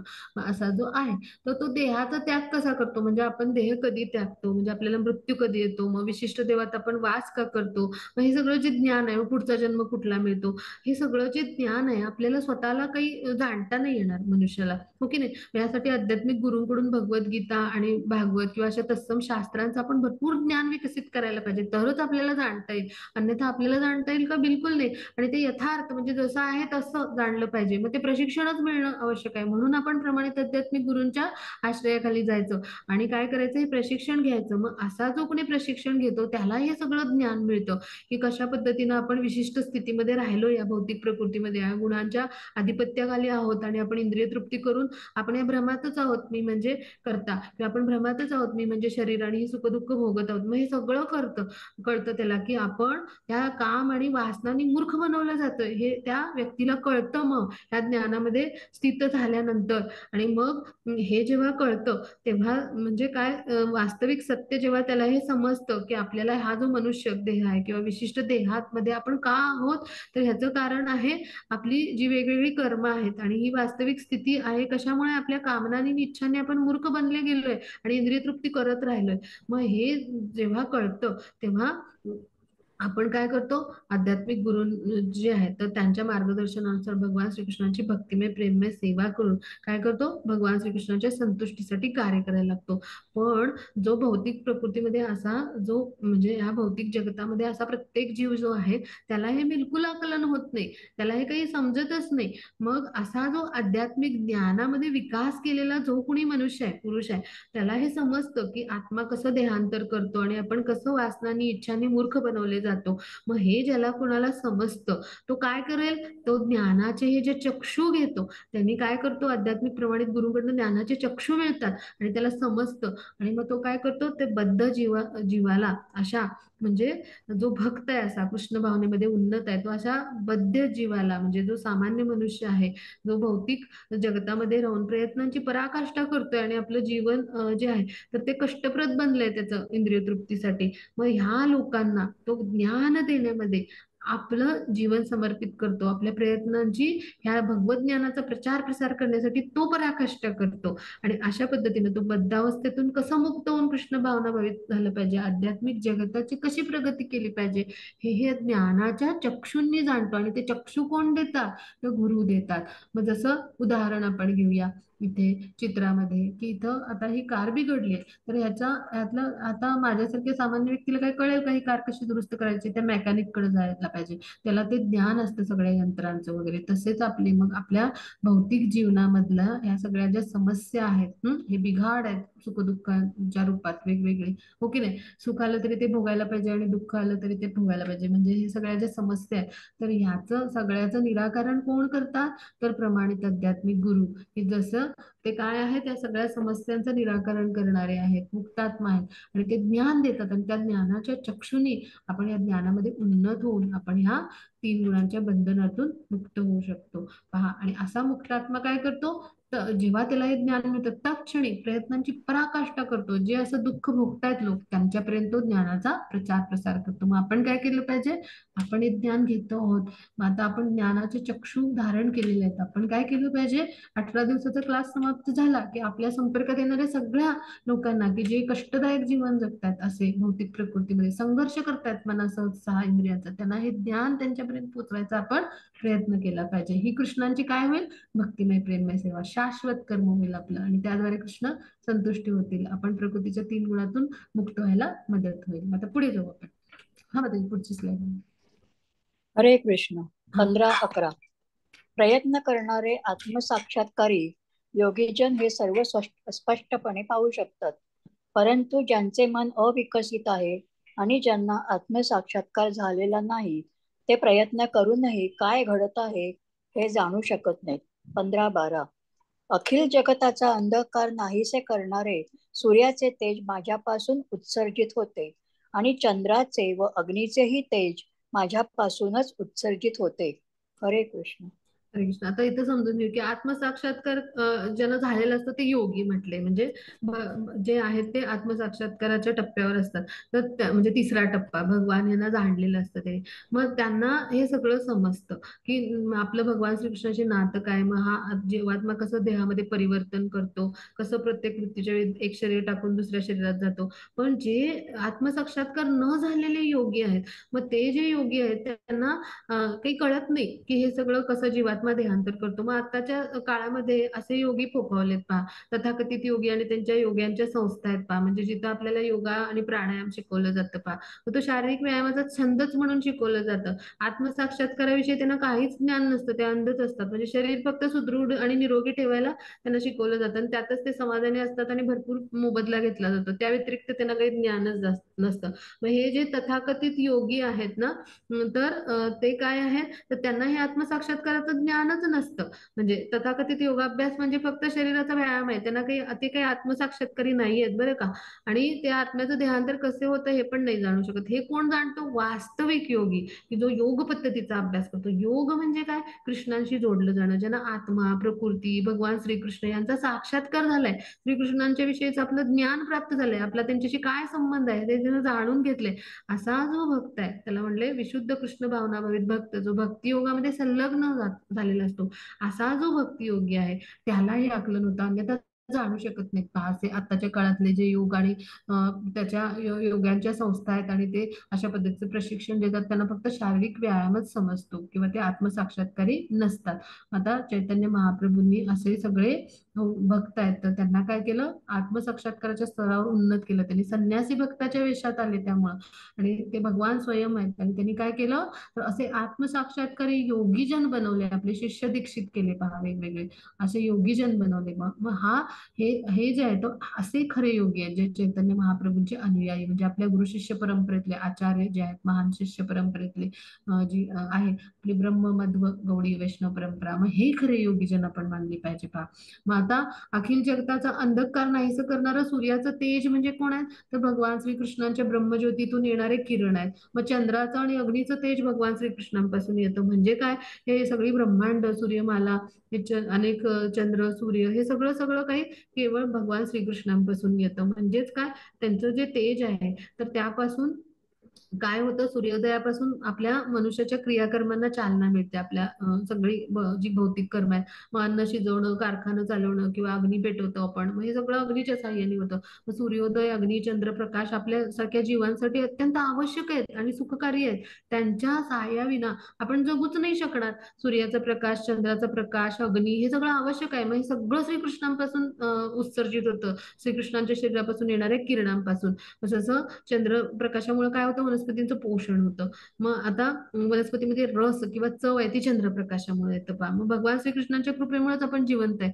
त्यांच्या कृपेविना चंद्र, सूर्य, अग्नी अस्तित्वात येतील का? बिलकुल नाही. अग्नीच्या सहाय्या विना तर कुणी जगूच शकणार नाही. म्हणजे बद्ध जीवनामध्ये कृष्ण भावनेचं पुनरुज्जीवन करण्यासाठी जर आपण विचार करत असो, तर कृष्णांशिवाय काही शक्य आहे का? बिलकुलच नाही. आणि म्हणून आपण काय केलं पाहिजे? कृष्णांना शरण गेलं पाहिजे आणि कृष्ण भावनेस प्रारंभ केला पाहिजे, की ज्याद्वारे आपण जे काही आहे ते कृष्णामुळे कसं आहे हे जाणू शकू. आकाशात आपण विभूती अभ्यासल्या, चंद्र पाहिला, सूर्य पाहिला, पाण्याची चव पाहिली, हो की नाही, असं आपण जाणलं म्हणजे कोण आहेत? कृष्ण आहे. मग तसं सगळं काही आहे ते कृष्णामुळे आहे. हे जेव्हा आपण जाणू तेव्हा आपल्या कृष्ण भावनेचं पुनरुज्जीवन होईल पहा. आता ते कसं ते आपण पुढे समजून घेऊ. हा, मग त्याची पुढची स्लाइड घेऊ. हा, हरे कृष्णा. हा वाच. गामाविश्य च भूतानि धारयाम्यहमोजसा पुष्णामि चौषधी सर्वाः सोमो भूत्वा रसात्मकः. हरे कृष्णा. हरे कृष्ण. मी प्रत्येक ग्रहलोकात प्रवेश करतो आणि आणि माझ्या शक्तीद्वारे ते आपल्या कक्षेत स्थित राहतात. मी चंद्र होऊन सर्व वनस्पतींना जीवन रसांचा पुरवठा करतो. हरे कृष्ण. कृष्ण. छान वाचलं दोन्ही माताजींनी, खूप खूप धन्यवाद. तर आता आपण समजून घेऊया की आयुर्वेदानुसार काय सांगितलंय, जठराग्नीमध्ये जो अग्नी असतो तो जठरातल्या सगळ्या अन्नाचं पचन करतो बरं का. आता जठराग्नी जेव्हा चांगला असतो, म्हणजे त्याचं प्रमाण चांगलं असतं, तेव्हा मनुष्य म्हणजे चांगलं असतं तेव्हा भूक लागते, आणि जेव्हा त्याचं प्रमाण कमी होतं, म्हणजे त्याचं कार्य सगळं विस्कळीत होतं, तेव्हा आपल्याला भूक नाही लागत. मग आता जठराग्नीचं कार्य व्यवस्थित करायला आपल्याला उपचार करून घ्यायला लागतात वैद्यांकडून, डॉक्टरांकडून, हो की नाही. मग कुठल्याही परिस्थितीत हा अग्नी म्हणजे कोण आहे, भगवान श्रीकृष्णांचं रूप आहे पहा. आता भगवान काय करतात, अग्निरूपी म्हणजे अग्निरूपामध्ये जठरामध्ये आपल्या उपस्थित आहेत, अन्नाचं पचन करायला मदत करतात. सगळ्या प्रकारच्या अन्नाचं पचन करायला भगवान मदत करतात पहा. म्हणजे आता आपल्यामध्ये ती सुद्धा क्षमता नाही जीव म्हणून.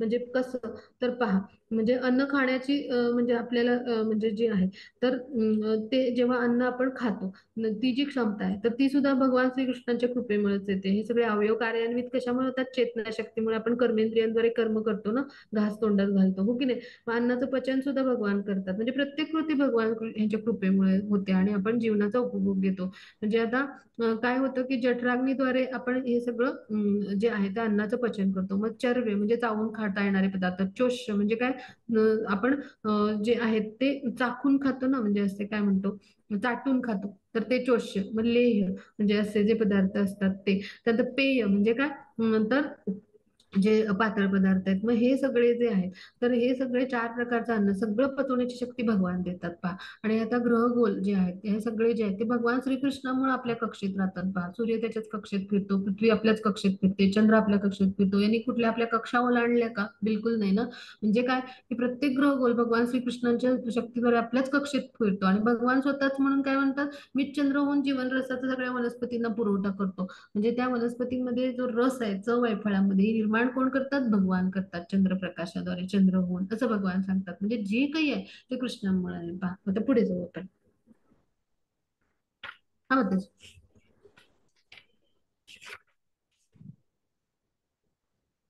अहं वैश्वानरो भूत्वा प्राणिनां देहमाश्रितः प्राणपानसमायुक्तः पचाम्यन्नं चतुर्विधम्. हरे कृष्ण. हरे कृष्ण. सर्व प्राणी मात्रांच्या देहामधील जठराग्नी मी आहे, आणि 4 प्रकारच्या अन्नाचे पचन करण्याकरता मी प्राण व अपान वायूशी संयोग साधतो. हरे कृष्ण. मग आता आपण पचन क्रियेमध्ये कसा भगवान श्रीकृष्णाचा रोल असतो तो समजून घेतला, हो की नाही. मग भगवान काय करतात की त्यांच्या म्हणजे शक्तीने हे सगळे विराट म्हणजे जे रूप आहे त्यांचं, त्यांनी हे ग्रह तारे आपण चित्रात पाहिलं होतं, असं ते काय करतात, धारण करतात. त्यामुळे काय, त्याचे सर्वोच्च नियंत्रक आहेत, त्याचे चराचरामध्ये आपापल्या स्थानी स्थित आहेत, हो की नाही, आपल्या आपल्या कक्षेमध्ये आहे, ते समजून घेतलं. मग चंद्र सगळ्या वनस्पतींचं पोषण करतो. चंद्रामुळे काय मिळतं, वनस्पतींची वाढ होते, ते म्हणजे काय होतं, रसाळ होतात. मग त्यामुळे आपल्याला अन्न मिळतं, हो की नाही. मग त्या भोजनाचा आपण स्वाद घेतो. मग ते स्वाद घेत असताना आपण काय करत असतो, ते पदार्थ चविष्ट बनवतो. मग ते चविष्ट पदार्थ आता खाताना आपण आत्ताच मी जसं सांगितलं, तर हे 4 प्रकारचे जे अन्न आहेत, तर जठराग्नी जो आहे, तर तो काय करतो, या पचन करतो. आणि पचन करण्यासाठी 5 वायू लागतात आपल्या जठरामध्ये जे आहेत. तर हे जे आहेत, तर वेगवेगळे वायू आहेत. तर त्यापैकी 5 वायू काय करतात, आपल्या शरीरात असतात, की जे कार्य करत असतात, प्राण, अपान, उदान, समान आणि व्यान. तर हे काय करतात, तर आपल्या शरीराला संतुलित करतात. मग त्यापैकी पचनासाठी कुठले लागतात, प्राण आणि जे अपान. तर ह्या वायूद्वारे अन्नाचं भगवान काय करतात, पचन करतात. म्हणजे सगळं काही कोण करतात, भगवान करतात पहा. मग आता पुढे जाऊ आपण. हा, मग तुझी पुढची स्लाइड घे. हा. सर्वस्य चाहं हृदि सन्निविष्टः मत्तः स्मृतिर्ज्ञानमपोहनं च वेदैश्च सर्वैरहम् एव वेद्यः वेदान्तकृद् वेदविदेव चाहम्. हरे कृष्ण. हरे कृष्ण.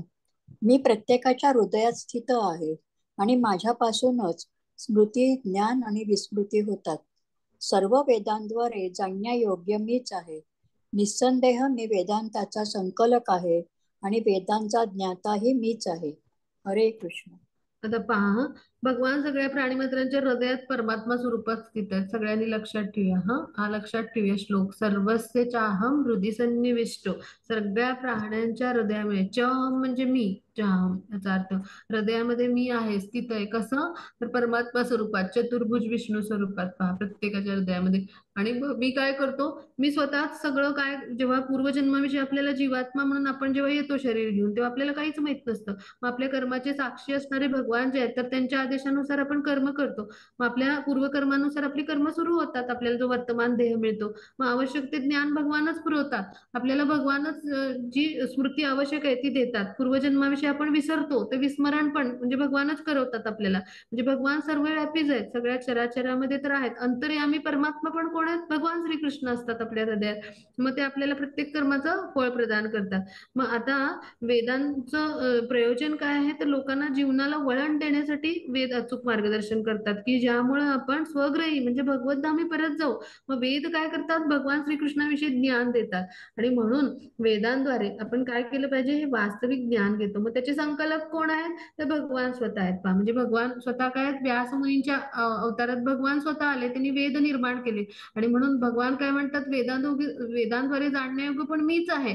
आणि निसंदेह वेदाचा मीच संकलक आहे. म्हणजे काय? व्यास मुनींनी हे जे वेद आहेत ते निर्माण केले. म्हणजे त्याचे संकलक म्हणजे कोण आहेत? व्यास मुनी, भगवान श्रीकृष्णांचा शक्त्यावेश अवतार. आणि वेदांचा ज्ञाता, वेदांना जाणणारे पण भगवानच आहेत. बरोबर की नाही? म्हणजे हे सगळे कोण आहेत? तर भगवान आहेत. मग असे जे भगवान आहेत तेच आपल्याला वास्तविक ज्ञान प्रदान करतात. म्हणजे आपला उद्धार करण्यासाठी अन्न पण पुरवतात, त्याचं पचन पण करतात, आपल्या कर्माची साक्षी राहून वेदाच्या रूपाने ज्ञान सुद्धा देतात. आणि स्वतः भगवान श्रीकृष्ण भगवद्गीतेच्या माध्यमातून आपल्याला शिक्षण पण देतात. म्हणजे बद्ध जीवाला जे काही आहेत ते सगळे कोण आहेत? श्रीकृष्ण आहेत. पहा सर्व कारण कारण म्हणजे कोण आहेत? भगवान श्रीकृष्ण. ब्रह्माजी म्हणतात ईश्वर परमकृष्ण सर्व कारण कारण. त्याचा अर्थ काय? तर असं सगळंच श्रीकृष्ण देणारे, असे कृपामयी मंगलमयी असे सच्चिदानंद असे कोण आहेत? भगवान श्रीकृष्ण आहेत. आणि ते काय करतात? आपल्या सगळ्या कर्मांचं निर्देशन करतात. आता पुढे जाऊ. कशा स्वरूपात? आपल्या हृदयात परमात्मा स्वरूपात ते उपस्थित असतात. कुणी विचारलं आपल्याला भगवान कुठे आहेत? आपल्या हृदयात आहेत म्हणून सांगायचं. त्याचा हा श्लोक 15.15 त्याचा म्हणजे कुणी दाखला मागितला तर आपण हा श्लोक सांगू शकतो. सर्वस्य चाहम हृदि सन्निविष्टो. ते कर्म कसं करतात भगवान, कसं करून घेतात ते ह्या श्लोकात सांगितलंय. पहा मग आता पुढे जाऊ. हा मग हरे कृष्ण. हा च्युत म्हणजे क्षर आणि अच्युत म्हणजे अक्षर असे जीवांचे दोन वर्ग आहेत. भौतिक जगतात सर्व जीव च्युत असतात आणि आध्यात्मिक जगतातील प्रत्येक जीवाला अच्युत म्हटले जाते. 15-17 या दोहों व्यतिरिक्त एक परम पुरुष परमात्मा आहेत, जे स्वतः अव्ययी भगवंत आहेत आणि तेच त्रिलोकांमध्ये प्रवेश करून त्यांचे पालन पोषण करत आहेत. हरे कृष्ण. हरे कृष्ण. आता च्युत म्हणजे काय? क्षर म्हणजे च्युत म्हणजे काय? तर नष्ट होणारे. म्हणजे आता जीवांचे दोन भाग आहेत. च्युत म्हणजे काय? जे नष्ट पावणारे, म्हणजे आपलं जे शरीर आहे ते नष्ट पावतं, हो की नाही? मग च्युत जीवात्म्याने. अच्युत म्हणजे काय? तर जे काय आहेत तर जे अशा पद्धतीने म्हणजे जे पतनाधीन नाहीत. म्हणजे च्युत म्हणजे पतनाधीन म्हणजे जे नष्ट होतात.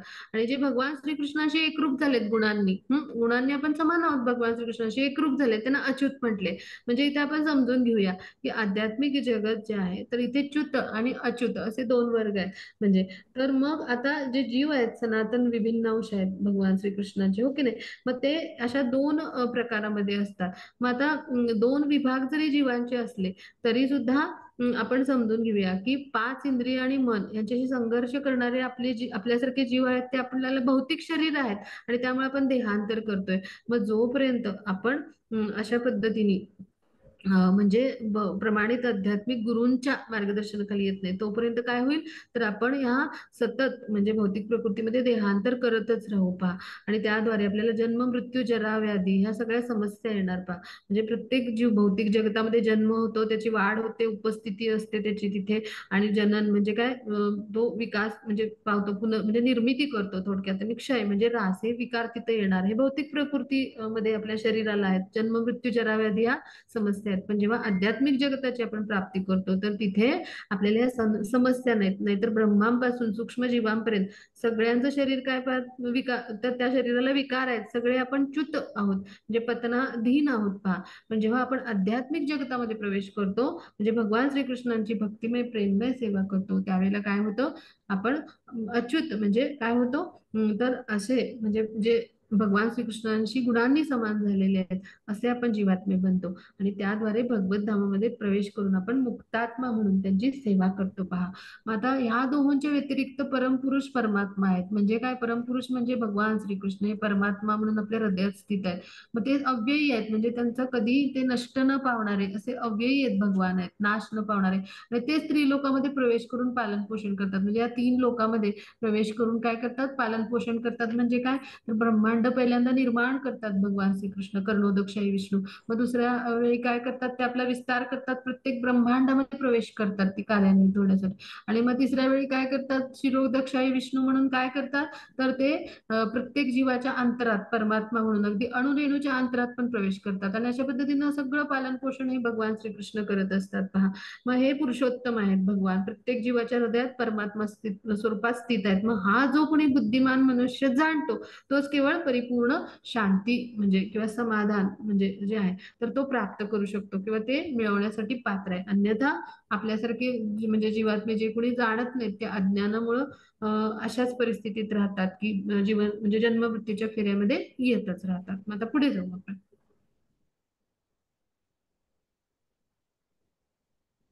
हा माताजी पुढची स्लाइड. यस्माक्षरमतीतोऽहम् अक्षरादपि चोत्तमः अतोऽस्मि लोके वेदे च प्रथितः पुरुषोत्तमः. हरे कृष्ण. हरे कृष्ण. मी च्युत आणि अच्युत यांच्याही अतीत दिव्य आणि सर्वश्रेष्ठ असल्यामुळे जगतामध्ये तसेच वेदांमध्ये पुरुषोत्तम म्हणून प्रसिद्ध आहे. हरे कृष्ण. हरे कृष्ण. मग आता च्युत आणि अच्युत यांच्याही अतीत भगवान आहे. म्हणजे पहा, बद्ध जीव जे आहेत आणि मुक्त जीव आहेत, तर भगवान श्रीकृष्णांपेक्षा हे काही श्रेष्ठ नाही आहेत. म्हणजे म्हणूनच श्रीकृष्ण पुरुषोत्तम आहेत. म्हणजे हे याच्यातनं सिद्ध होतं या श्लोकातनं पहा. आपल्याला कुणी विचारलं भगवान पुरुषोत्तम म्हणून कसे सर्वश्रेष्ठ आहेत परमपुरुष म्हणून परमपुरुषाचा योग म्हणलाय, तर हा श्लोक सगळ्यांनी लक्षात ठेवूया. त्याचा अर्थ पहा.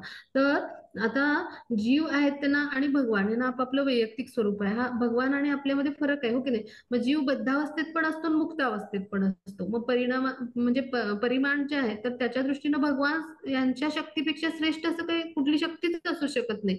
मग आता च्युत म्हणजे भगवान जे आहेत तर म्हणजे त्यांचे च्युत अंश आपण म्हणजे जीवात्मा म्हणून, आणि अच्युत म्हणजे जे आहे तर हे म्हणजे जे शुद्ध भक्त आहेत. मग च्युत म्हणजे पतनाधीन म्हणजे आपल्यासारखे जीवात्मा, अच्युत म्हणजे काय की जे शुद्ध भक्त आहेत भगवान श्रीकृष्णांचे. मग हे जरी असतील तरी काय आहे की भगवान आणि भक्त यांच्यामध्ये श्रेष्ठत्व आणि कनिष्ठत्व असणारच ना. कधीच भगवान श्रीकृष्णांशी हे समान नाही होऊ शकत, आपल्याला वैयक्तिक स्वरूप आहे. मग हे आपण भाग समजून घेतला म्हणजे कसं की भगवान हेच सर्वश्रेष्ठ आहे आणि त्यांच्यापेक्षा आपण च्युत म्हणजे पतनाधीन आहोत आणि अच्युत म्हणजे कोण आहोत, तर असे जे शुद्ध भक्त आहेत तर ते काही भगवान श्रीकृष्णांशी एकरूप नाही होत, त्यांना वैयक्तिक स्वरूप आहे त्या मुक्तात्म्यांना. आणि अशा पद्धतीनं भगवान हे सर्वश्रेष्ठ आहेत आणि आपण सगळे कनिष्ठ आहोत. म्हणजे हा श्रेष्ठत्व हे भगवंतांचंच असेल आणि आपण कसे आहोत, जरी शुद्ध भक्त असले तरी ते कनिष्ठच असतील भगवंतांपेक्षा, आणि अशुद्ध असतील म्हणजे असे आपल्यासारखे जीवात्मे तरी ते सुद्धा कसे असणार, कनिष्ठच असणार. मग हाच फरक आहे आणि हे सगळं वेदांमध्ये ज्ञान सगळीकडं आहे लिहिलेलं. आणि त्यामुळं भगवान जे आहे त्यांना वेदामध्ये काय म्हणले, पुरुषोत्तम. आता इथे एक गोष्ट आहे, हा ब्रह्मविमोहन लीला म्हणायचं. तर आता ही गोष्ट अगदी थोडक्यात मी सांगते. तर हे जे ब्रह्माजी आहेत त्यांना काय वाटलं की हे कृष्ण गोकुळामध्ये जे अवतार घेऊन आलेले होते मनुष्य रूपात, हा गवळ्यांच्या सोबत मुलांसोबत गायी राखायला जातो, गुराख्याचं काम करतो, त्यांच्यासोबत शिदोरी बांधून आणलेली खातायत, एकमेकांना घास भरवून ते जेवायला बसलेले पाहिले ब्रह्माजींनी, आणि हे म्हणजे भगवान असं त्याला वाटलं, म्हणजे ब्रह्माजींना वाटलं बरं का. मग त्यांनी काय केलं त्यांच्या ज्या गायी आहेत त्या लपवल्या एका गुहेमध्ये, लपवून ठेवल्या. मग थोड्या वेळाने ते गोपालक आले, कृष्णांना सांगितलं गायी नाहीयेत. कृष्ण अंतर्यामी आहेत, त्यांनी जाणलं होतं ते भगवान आहेत, हे ब्रह्माजींनी लपवलेत बरं का. मग ते म्हणाले ठीक आहे, ते गायींना शोधून आणा म्हटले. मग गायींना शोधायला गेले, त्यांना पण ते जे गोपालक होते त्यांना पण ब्रह्माजींनी लपवून ठेवलं बरं का. मग आता कृष्णांनी काय केलं, कृष्णांनी हे जाणलं होतं, मग त्यांनी काय केलं, त्या जेवढे गोपबालक होते आणि जेवढ्या गायी होत्या तेवढ्या रूपामध्ये स्वतःला विस्तारित केलं. असे भगवानच असू शकतील कार्य करणारे, त्यांच्याशिवाय सर्वश्रेष्ठ पुरुषोत्तम असे कोणी असू शकतील का? तर बिलकुल नाही. अशा रूपामध्ये विस्तारित केलं आणि 1 वर्षभर ते गायी घ्यायला चरायला जायचे आणि घेऊन यायचे. सगळ्या गोकुळातल्या स्त्रियांना काय वाटायचं की आपलीच मुलं आलीत आणि खूप त्यांना प्रेम निर्माण झालं त्यांच्याविषयी. गायी खूप छान दूध द्यायच्या, खूप छान प्रेमाने हमरत धावत यायच्या. मग हे कोणाची, कृष्णांची विस्तारित रूप होती गायींच्या स्वरूपात आणि गोपबालकांच्या स्वरूपात. अशा पद्धतीने काय केलं, कृष्णांनी ही लीला केली. म्हणजे ब्रह्माजी जे आहेत तर तिकडचा म्हणजे उच्च लोकात गेलं की काळ मंद होत जातो. मग 1 वर्षांनी परत आले, म्हणजे त्या म्हणजे ब्रह्माजी म्हणजे त्यांचा 1 मिनिट ब्रह्म लोकातला. मग तेव्हा पाहिलं की वर्षभर आरामात चाललंय सगळा उपक्रम, की गायी चरायला नेतायत, कृष्ण आणतायत, ते गायी उंच टेकड्यावरनं धावत येत आहेत आणि ते गोपबालक चरण. मग हे कोण होते, कृष्णच होते. विस्तारित स्वरूप त्यांचं, आपलं स्वतःला विस्तारित केलं त्यांनी अनेक रूपामध्ये गायींच्या आणि गोपबालकांच्या, आणि त्याद्वारे त्यांनी त्या सगळ्या गोपीजनांना आनंद दिला पहा अशा पद्धतीनं. आणि मग ब्रह्माजीने जेव्हा बघितलं तेव्हा त्यांना चूक लक्षात आली, ते शरण आले भगवान श्रीकृष्णांना. आणि मग त्यांना म्हणजे हे आपले भगवानच आहे ते समजलं त्यांना, आणि त्यांनी क्षमा मागितली पहा. मग ह्याला म्हणायचं ब्रह्मविमोहन लीला. म्हणजेच काय, अशा असंख्य रूपामध्ये स्वतःला विस्तारित करणारे ते पुरुषोत्तमच असू शकतात, आणि त्यांचा आपण संग करणं, त्यांच्याशी संबंध प्रस्थापित करून आपली आध्यात्मिक स्वरूप स्थिती जाणणं, हेच आजच्या आपल्या अध्यायाचं काय आहे, तर अध्यायामधला सार आहे. मग आता पुढे जाऊया आपण. आता शेवटचा एक श्लोक राहिला तो समजून घेऊया. हा, मग त्याची पुढची स्लाइड घेऊया. हा, मग त्याची पुढची स्लाइड. हरे कृष्ण.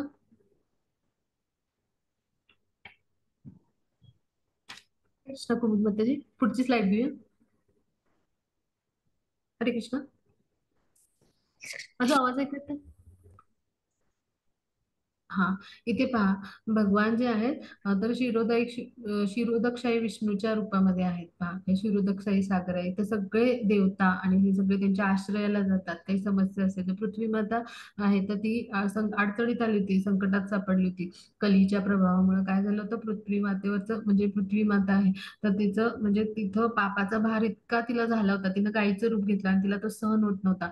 मग ती ब्रह्माजींकडे गेली. मग ब्रह्माजी आणि जे भगवान शिव आहेत त्यांच्यासह ते पृथ्वी मातेला घेऊन इकडे गेल्या, जिथं शिरोदकशाही विष्णू आहे तिथं गेले, आणि त्या शिरोदकशाही सागराच्या किनारे मग त्यांनी भगवंतांची स्तुती गायली, त्यांना त्यांची आराधना केली, प्रार्थना केली. मग भगवान जे आहेत तर त्यांनी काय केलं, संदेश दिला ब्रह्माजींच्या हृदयामध्ये, हृदयांतरित केला संदेश, की मी लवकरच गोकुळामध्ये प्रकट होणार आहे, म्हणजे अवतार घेऊन प्रकट होणार आहे. मग हे कृष्ण जन्माच्या आधी हे सगळं 9व्या स्कंदामध्ये भागवताच्या ही गोष्ट येते कृष्ण जन्माची, त्याच्यात हे सगळं आपल्याला म्हणजे वाचायला आणि ऐकायला मिळतं.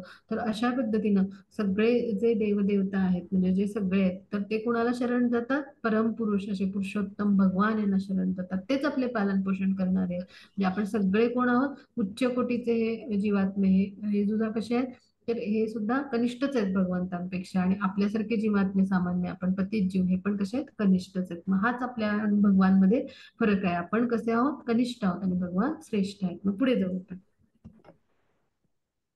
हा, मग त्याची पुढची स्लाइड घेऊया. हा, मग आपण भगवान नावाचा महिमा अभ्यासलाय. शिव जे आहेत भगवान शिव, ते माता पार्वतींना काय सांगतात शिवपुराणामध्ये, तर भगवान विष्णूंची 1000 नामं म्हणजे काय, तर श्रीरामांची 3 नामं, आणि श्रीरामांची 3 नामं म्हणजे काय, तर त्या 3 नामांची बरोबरी करणारं काय आहे, कृष्णांचं 1 नाम आहे. म्हणून आपण काय करायचं, हरे कृष्ण महामंत्राचा जप करायचा. मग आता पुढे जाऊ आपण. हा, त्याच्यावरचं हा, त्याचे श्लोक वाचूया.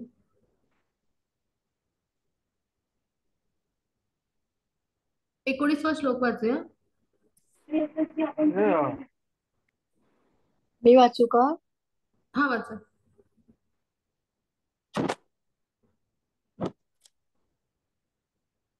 ह्याच्या पुढची स्लाइड. हा, यो मामेव असम्मूढो जानाति पुरुषोत्तमं स सर्वविद् भजति मां सर्वभावेन भारत. हा मग त्याचे अर्थ वाचूया. हरे कृष्ण. हरे कृष्ण. जो मला संशयरहित होऊन पुरुषोत्तम भगवान म्हणून जाणतो तो सर्वज्ञ होय. म्हणून हे भारता, तो माझ्या भक्तीमध्ये पूर्णपणे संलग्न असतो.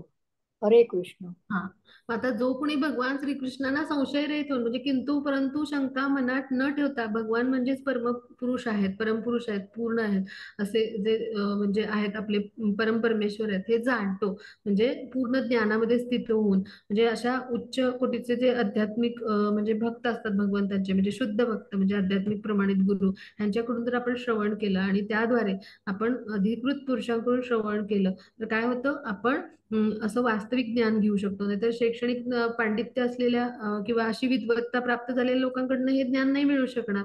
आपण म्हणजे कृष्णाविषयी ज्ञान घ्यायचं झालं तर अशा शुद्ध भक्तांकडून ज्ञान घेतलं पाहिजे, प्रमाणित आध्यात्मिक भक्तांद्वारे. आणि त्याद्वारे आपण काय म्हटले तर भजती माम म्हटले, विद काय म्हटले तर भजती माम शब्द म्हणजे नवविधा भक्तीद्वारे आपण कृष्णांना जाणून घेऊन त्यांच्या भक्तीमध्ये पूर्ण संलग्न होऊन आपण काय करू शकतो, श्रीकृष्णांची प्राप्ती करू शकतो. आणि ह्याच्यावरच सगळीकडे भगवत गीतेमध्ये भर दिलाय पहा. म्हणजे भगवान श्रीकृष्णांची भक्तिमय प्रेममय सेवा आपण काय श्रीकृष्णांना जाणण्यासाठी केली पाहिजे आणि त्याद्वारे कृष्णांना आपण तत्वता जाणू शकतो. आणि मग असे जे कोणी जाणतो की कृष्ण हेच पुरुषोत्तम आहेत तर तो काय होतो, कृष्णांच्या कृपेस पात्र होतो. पण हजारो लाखो वर्ष आपण हे वैदिक ज्ञान घेत असू आणि जे कृष्णांना शरण जात नसू आणि हे सगळं ज्ञान मात्र घेतलंय तर इतक्या जन्मापर्यंत घेतलेलं हे ज्ञान व्यर्थ आहे, म्हणजे अगदी निरर्थक आहे, काळाचा उपयोग आहे. कारण जर आपण हे ज्ञान घेऊन कृष्णांना शरण नाही गेलो त्याचा काही उपयोगच नाही, हे पशुवतच जीवन जगत राहू की नाही. मग जो कोणी जाणतो आणि कृष्णांना शरण जातो तो कृष्णांच्या कृपेस पात्र होतो. आता पुढे जाऊ आपण. हा मग त्याची पुढची स्लाइड. हे हरे कृष्ण. 15-20. हे निष्पाप अर्जुना, हा वैदिक शास्त्रांचा परमगुह्य गाभा आहे आणि तो आता मी तुला प्रगट केला आहे. जो कोणी हे जाणेल तो बुद्धिमान होतो आणि त्याच्या प्रयत्नांद्वारे सिद्ध होतो. हरे कृष्ण. हा, मग आता वैदिक शास्त्रांचा गाभा काय, परमगुह्य गाभा म्हणजे रहस्य किंवा परमगुह्य ज्ञान किंवा सार काय आहे तर भगवान श्रीकृष्णांचं स्वरूप पुरुषोत्तम स्वरूप जाणून त्यांना शरण जाऊन त्यांची भक्तिमय प्रेममय सेवा प्रमाणित आध्यात्मिक गुरूंच्या मार्गदर्शनाखाली करणं. आणि हे सगळं ज्ञान भगवान आणि त्याद्वारे म्हणजे हे सगळं ज्ञान भगवान श्रीकृष्णांनी प्रकट केलंय आता अर्जुनाला. आणि त्याद्वारे काय करायचं, हे भौतिक जो आहे मिथ्या प्रतिबिंब असलेला जो वृक्ष आहे आपला भौतिक जगत म्हणजे, तर काय करायचं तर त्याचा म्हणजे त्याच्या जो आसक्ती आहे तर ती आपण कशी भेदायची तर आपण ज्ञानाच्या शस्त्राने हे आध्यात्मिक ज्ञान घ्यायचं कृष्णाविषयी वैदिक ज्ञान आणि कृष्णांना पुरुषोत्तम म्हणून जाणायचं प्रमाणित आध्यात्मिक गुरूंच्या मार्गदर्शनाखाली. आणि त्याद्वारे अनासक्ती म्हणजे आपण शिकायची, कृष्ण भावनेचं आचरण करायचं. आणि त्याद्वारे आपण काय करायचं तर भगवान श्रीकृष्णांचे म्हणजे वास्तविक मूळ वृक्ष आध्यात्मिक जगत आपण त्याची प्राप्ती करायची की जिथून आपल्याला पुन्हा परतून येणार नाही, यायला लागणार नाही. पहा, आपल्याला तिथं जन्म मृत्यू जराव्याधी समस्या नाहीत. मग जो कोणी हे बुद्धिमान मनुष्य आहे तोच जाणेल आणि त्याच्या प्रयत्नाद्वारे सिद्ध होतो. म्हणजेच काय तर भगवान श्रीकृष्णांची भक्तिमय प्रेममय सेवा करून भक्तिमय प्रेममय सेवेचे आचरण हाच आध्यात्मिक मार्ग आहे हे तो जाणतो आणि प्रकृतीच्या 3 गुणांच्या विकारातून मुक्त होऊ शकतो. मग भगवान काय करतात तर आपल्याला भक्तिमय सेवा जेव्हा मिळते तेव्हा भगवान अंतरंग शक्तीच्या त्यांच्या अधिपत्याखाली येते. म्हणजे भगवान श्रीकृष्णांची भक्तिमय सेवा आणि भगवान तर हे एकच आहे, त्यांचं स्वरूप आध्यात्मिक असल्यामुळे ते समानच आहे. जेव्हा भक्तिमय सेवा करतो म्हणजे काय, भगवान श्रीकृष्णांच्या आध्यात्मिक शक्तीखाली म्हणजे तिच्या अधिपत्याखाली अंतरंग शक्तीच्या अधिपत्याखाली येतो पहा आपण. मग अशा पद्धतीनं भगवान जर सूर्य आहे तर अज्ञान म्हणजे अंधकार आहे, म्हणजे जेव्हा सूर्य आहे तिथं अंधकार असेल का, बिलकुल नाही. प्रमाणित आध्यात्मिक गुरूंच्या मार्गदर्शनाखाली भक्तिमय सेवा आपण जेव्हा करतो तेव्हा आपलं जीवन उजळून निघतं, आपण प्रकृतीच्या 3 गुणांच्या बंधनातून मुक्त होतो. मग हे सगळं बुद्धिमान मनुष्य जाणेल आणि तो शुद्ध बनण्यासाठी कृष्ण भावनेचा स्वीकार करून स्वतःला भक्तिमय सेवेमध्ये जेव्हा उन्नत करतो तेव्हाच तो ज्ञानापर्यंत उन्नत होईल. आणि त्याद्वारे तो कृष्ण जे आहे तर त्यांची कृपा जे आहे तर ती प्राप्त करेल. मग अशा पद्धतीने तो सर्व पापांपासून मुक्त झाल्याविना कृष्णांचं ज्ञान नाही मिळणार. प्रकृतीच्या 3 गुणातून सगळ्या विकारातून मुक्त झाला पाहिजे आणि तरच तो कृष्णांना जाणू शकतो. इतकी भक्तिमय सेवा जी आहे ती सामर्थ्यशाली आहे आणि भक्तिमय सेवा करणारा मनुष्य आपोआप अनघा अवस्था म्हणजे अत्यंत शुद्ध अवस्था, निष्पाप अवस्था, जसे अर्जुन आहे म्हणून ते काय म्हणतात, हे अनघ म्हणजे निष्पाप अर्जुना. मग असा जो व्यक्ती आहे तो कृष्ण भावनामय होऊन भक्ती सेवा करून अशा आपल्या इंद्रियावर विजय मिळवेल. हे भौतिक जगत आहे जिथे इंद्रिय तृप्ती आहे, तिथं त्या आसक्तीरूपी जो विकृत प्रतिबिंब आहे आपलं भौतिक जगत, तर ते तो काय करेल, ह्या आध्यात्मिक ज्ञानाद्वारे कृष्णाविषयीच्या जे त्याला आध्यात्मिक गुरूंकडून मिळतं, जे प्रमाणित आध्यात्मिक गुरु असतात त्यांच्या माध्यमातून तो काय करेल, तर ते वृक्षाचं प्रतिबिंब छेदेल, भेदेल आणि तो काय करेल, आध्यात्मिक जगत म्हणजेच भगवत ज्ञान किंवा आध्यात्मिक जगताची म्हणजे भगवत धामाची प्राप्ती करू शकेल. ह्यासाठी काय करायला पाहिजे, भगवंतांना शरण जाणे आणि भक्तिमय प्रेममय सेवा करणे म्हणजेच आपले बुद्धीनं जाणून केलेले ते प्रयत्न होतात आणि म्हणून त्याला म्हणले प्रयत्नांद्वारे सिद्ध होतो. इथं आपला अध्याय संपला. कुणाला काही शंका असेल तर विचारूया. हरे कृष्ण.